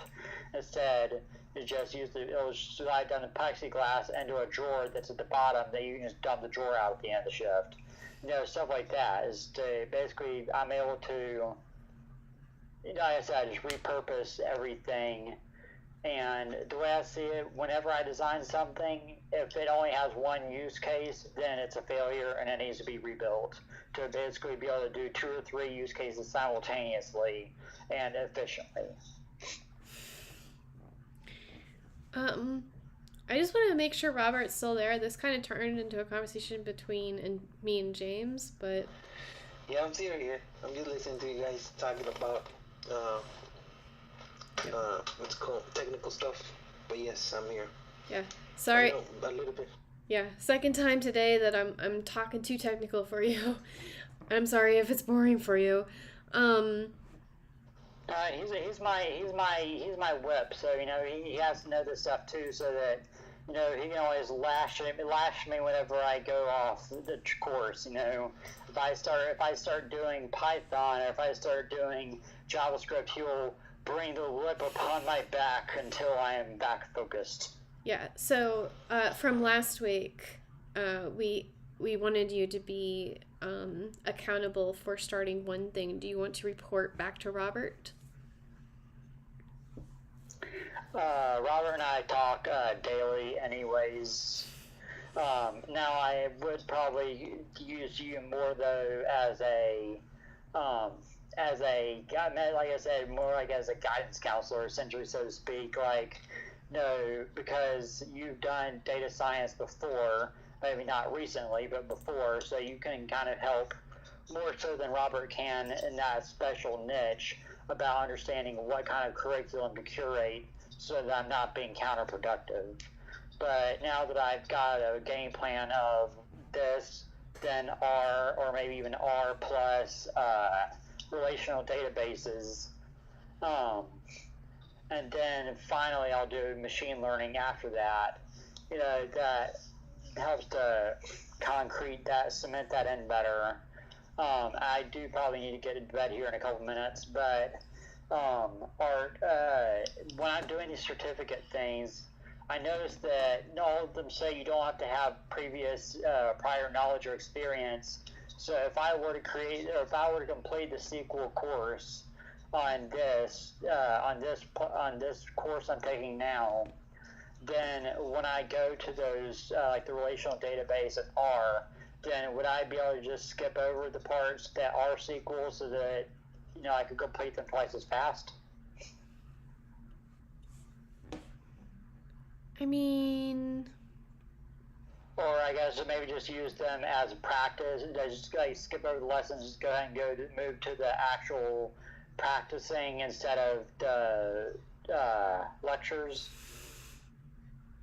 Yeah, it depends, because, like, with R, it's not really, like, you load in the database, but it's not really a database itself. R is, like, math, like, super math. It manipulates your data so that you get the output that you need for the machine learning.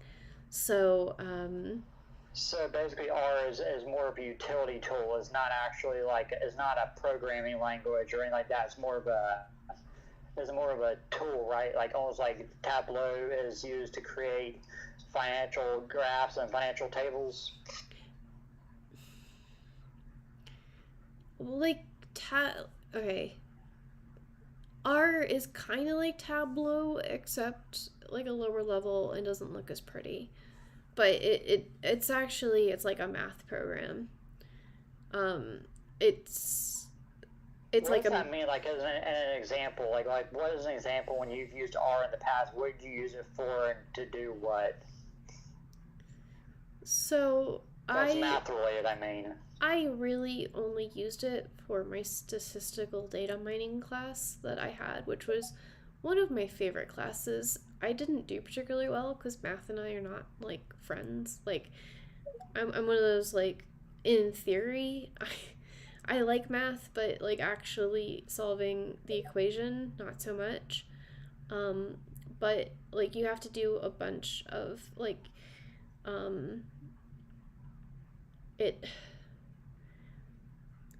there's a bunch of theories with statistical data mining where basically it's predictive things. So, like, you have to, like, you need to manipulate your data so that it is, like, predictable what the outcome of your machine learning is. And that's what R does really well from my perspective, from what I remember.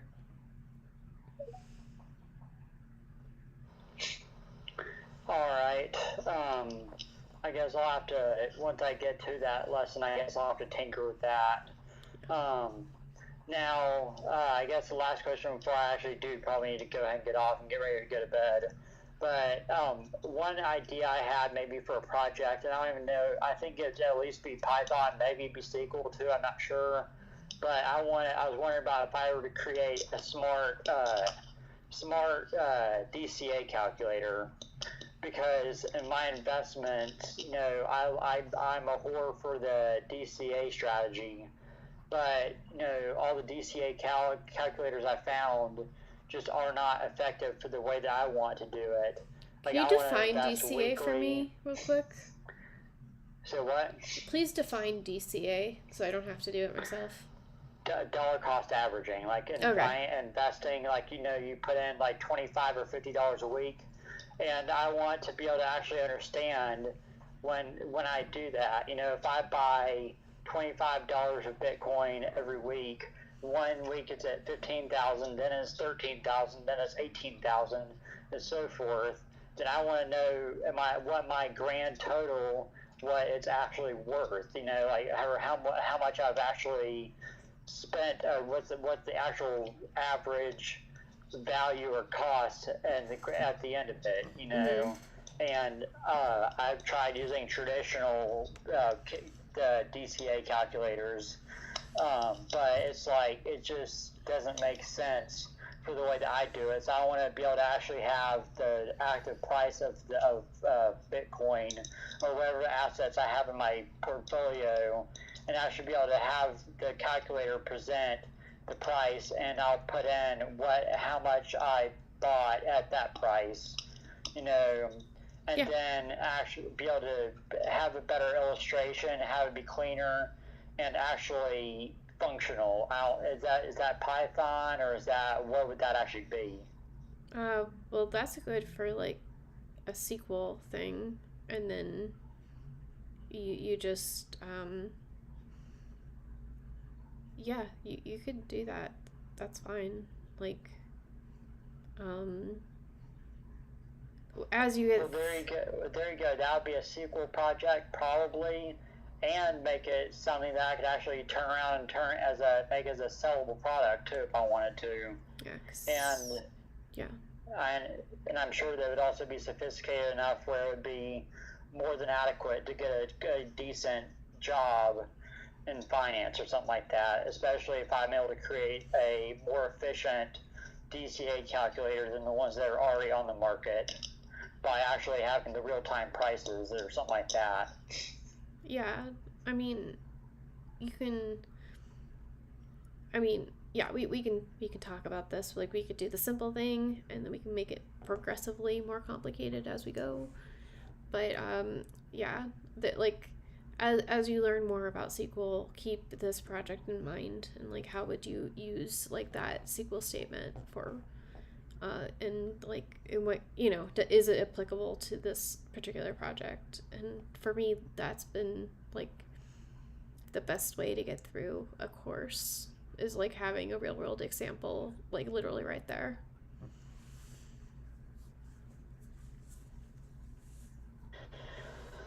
All right. Well, I guess I need to start winding down, I guess. So, thank you for all the insights. I will keep on plugging away. And I guess I'll be in touch with, my progress, and maybe to figure out what else I can do with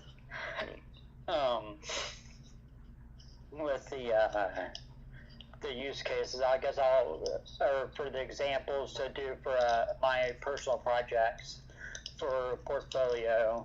I guess I'll ask ChatGPT tomorrow what I can do, because it seems to have better answers for me in that regard, is what I could do for some sample projects that would involve finance, maybe, or involve financial research. Yeah. Anyway, I'm also getting tired, so everybody have a good night, have a good day. Yeah, I'll just probably do both in DMs later this week. Worst comes to worst, we'll see each other Monday. Okay? Yeah. By the way, hey Amy. By the way, what area do you live in? By the way, so I don't know what time zone you're in or whatever. Oh, I live in DC right now. I just remember you said you went to USF. My wife went there for her undergrad as well. Yeah, I lived in Clearwater at that point. I grew up there. My older sister, she went to law school in DC, fell in love with the area, had kids, and then my parents were like, we have grandbabies now, screw you all. So they moved up north, and then I moved up north to be closer to my parents, and now I see them like twice a year because of COVID. Before COVID, I would see them like once a month, but on average. But it is what it is. Your sister went to law school. What'd she study? Law. Well, I know that, but like, what type of law? Like what practice of law did she do? Yeah, she's a litigation lawyer. Oh, that's awesome. My wife, she said if she goes to law school, she'll probably do litigation as well, because she loves that type of thing. I prefer to do my litigation in the boardroom instead. That's why my fucking employers hate me so much, because I actually understand discrimination law, and I can actually throw out case law when they're trying to fire me and explain to them what's going to happen to them. And I've ended up actually suing my company for $30,000 or $40,000 and winning without an attorney, because I scared the ever-living shit out of them. Plus, I had about $40 million worth of leverage against them when I found out that they were committing insurance fraud on the back end, through finding out that through back channels I was using. Yeah, I mean, becoming a paralegal and working your way up to being a lawyer is not a bad option. But they like saturated the law market a few years ago. I don't know if it recovered or not. That was another thing that happened with the Great Recession. They're like, being a lawyer, you get a great salary. And it turns out that it's like you have to go to the top law school and you have to graduate at like the top percentile, and then you might get one of the 3 positions that actually pay well, and everybody else gets paid shit and has shit hours. Yeah, pretty much. Being an attorney is very much feast or famine, depending on what kind of law you do. Now, if you're an ambulance chaser, I hear you do all right. Or if you're like corporate law. Right now, my wife actually has a lawsuit right now against the Greenville County School District that's probably worth well over $1 billion by now, because they've stalled this out for so damn long. Like that, basically they destroyed her life like 12 or 13 years ago now, and she's literally, even though she has two almost 3 master's degrees, she can't even get a job at McDonald's because they fucked her life up so much. And basically, and because they're so big, and because being a part of the state government, and an employer, therefore they tried to claim in the court that they can't be sued because they're a branch of the government. The EEOC says, well, we are the government, so you are being sued. Then, but as far as finding an attorney who's able to take it, there has to be an employment lawyer in the state that's licensed to practice in the state of South Carolina. But basically, because they're an employer, they've also used every employment attorney in the state. So therefore, we found there's one more attorney left that might be able to do it. Otherwise, then we have to find like an international attorney, like Gloria Allred or someone like that. It's like one of those, world famous celebrity attorneys, Mm-hmm. Yeah, and they're not cheap, so they, yeah. So when you're used to fighting situations like this, where you literally have an entire government that is literally out there trying to destroy your life, then you pretty much have to learn very quickly how to adapt to hostile situations like that and how to be like that. So when I was in high school, I think the government was like, oh, by the way, that 5 feet of land belongs to us. And my dad was like, the fuck, we've been here for 20 some odd years, and my grandparents built the land. Like, everybody on the block had used that 5 feet of land for forever, and like, by squatters' rights, we should own the land because it was like in our fenced area. But the government was like, squatters' rights doesn't work for government property. But it was a nice enough area that the people were like, fuck off, the government. And so the government stopped.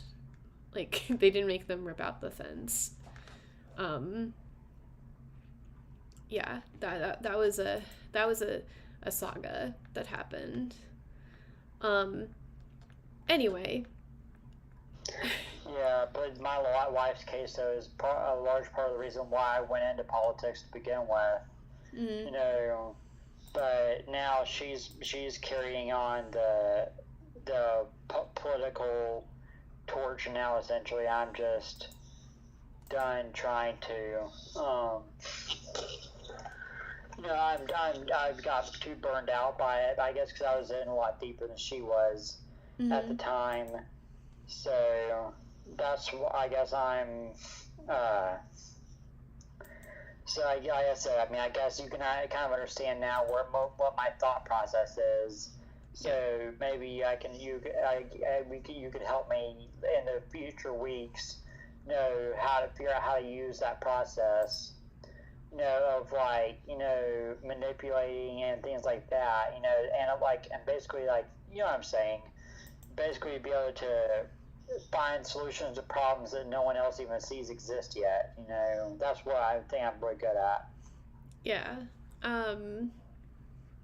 Keep coming back. We'll keep holding you accountable. It's nice that you come at the end of the space. I think in the future, I'm not going to do AI art jams anymore. We're just going to do, like, I literally told people to just give me one word yesterday, and it was my most popular tweet I've ever done, and that seems more enjoyable for everybody. So we'll just have, like, real Twitter spaces on Wednesdays now. But yeah, please keep coming. Please keep giving us updates. We will keep you on track with your. Please, James, just complete the certification. I swear. And it's nice to have like a 6-month goal.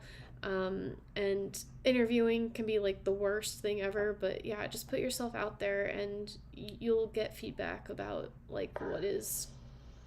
Yeah. What do you mean that that interviewing is the worst thing ever? To me, I think that the interviewing is, to me personally, the much easier part, because I mean I can because I know how to flaunt my knowledge, I guess, so to speak. That it's much easier for me to explain to someone with a silver tongue, why I should be able to do this, or why how I've done all this stuff, as opposed to just showing them on paper, which and the project itself, which I guess for me I take for granted, for the fact that for me I always have unrealistic expectations on everything. I think that my first project, because it's the way I usually am able to do things most times, I always expect my first project to be like the next Google or the next Tesla, because that's where my brain naturally goes. It's naturally programmed that way. Therefore, anything less than something that's a multi-million-dollar idea to me is like unacceptable. So.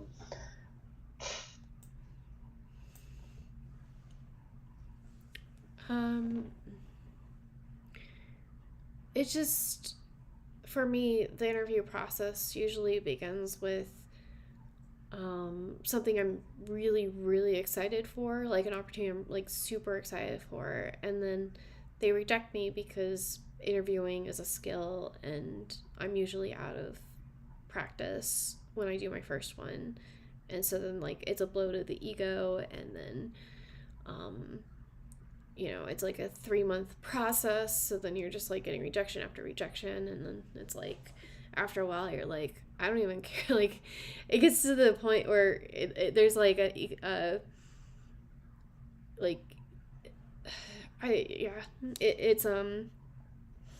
I know it can get demoralizing if you're not naturally talented at interviewing, I suppose. Yeah, right? It's like I'm not an extremely boastful person. I like to like be realistic about my skills and what I've done and my vision for things, but people interpret it as like I'm not confident and don't know what I'm doing, which is not true. So it's like having to channel someone else and put on an act, and it's too much work. I don't want to do it. So I guess that for me then, that's where I guess that we differ, is that you're better at the technical, analytical side of it, and actually like the product itself. While for me, I guess because when you have high functioning autism, your entire life is an act. You have to force yourself to try to be sociable. Otherwise, people literally think you're like the next Dylan Roof, And I say that from experience because that's what a lot of people compare me to at work, because I'm very quiet at work, because it's difficult for me to relate to a lot of people unless I'm putting on an act, So I guess that's where, for me, I'm naturally able to draw charisma like I do in Twitter Spaces. That's why I love public speaking. I would much rather I would public speak for 12 hours a day, 7 days a week, before I would ever actually do real in-depth conversation about things that actually matter, that are personal to my life with people, because it's much easier to give someone else value in their problems or their life than it is to having to explain, our situation to people that it's impossible to understand unless you've been through it. Like, how do you tell people that you literally have an entire state government who hates you so much that they've spent 12 years going out of their way to make sure you will never be able to work again, People I got told that to before, and they think that I'm fucking crazy, so... That's why, like I said, I put on an act for everything, and, that's why I'm having to now learn how to stop doing transactional relationships and try to have, sentimental ones as well instead, because transactional relationships is about equivalent to manipulation to a lot of people that don't have that their brain does not naturally function that way. Yeah. I mean, it's easier to understand a relationship if it's transactional. But I forget what we were even talking about in the first place. Interviewing, making sure that, not every job you do is going to lead you to be a multimillionaire, but it'll get you on the right step. Like your job might not be your dream job, but at least as a DBA you'll make a livable wage. So there's that. Well, hey, honestly, if it doesn't involve me working, doing manual labor, picking up 100-pound shit all day, and people screaming at me in 7 languages I can't understand, and man, that type of thing. Then frankly, the way I see it, there's nothing really that corporate America can throw at me that I haven't already dealt with before, I mean, they're greedy assholes with manipulative agenda. Well, that's what I've been doing with for the past 5 years. That's why I've sued them 3 times in one, That's, so I think that, really, also, I guess this is truly has to be my last question, is I need to get some sleep.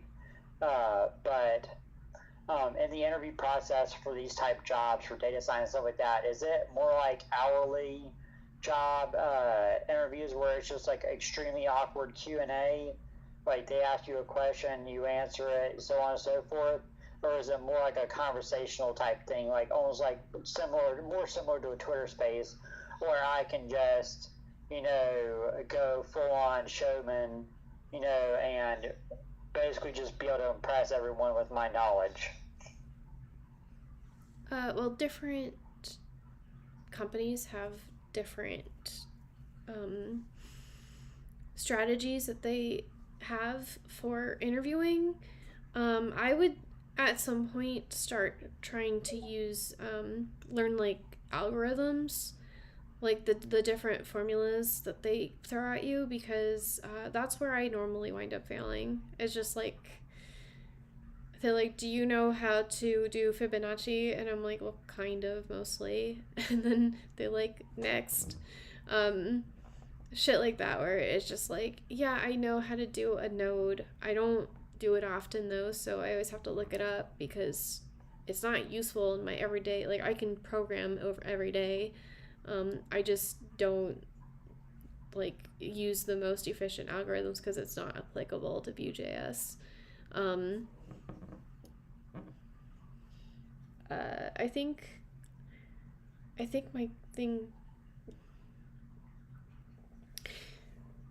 my Twitter space wrecked. I don't feel like going back in. I'll just DM him later. Anyway, thank you if you're watching. We had a lot of conversation tonight. We had a lovely conversation with Robert. Robert agreed to be my co-host, and we need to get him to talk more, but we will do that. And then, yeah, it was a lovely night, and I will see you all later.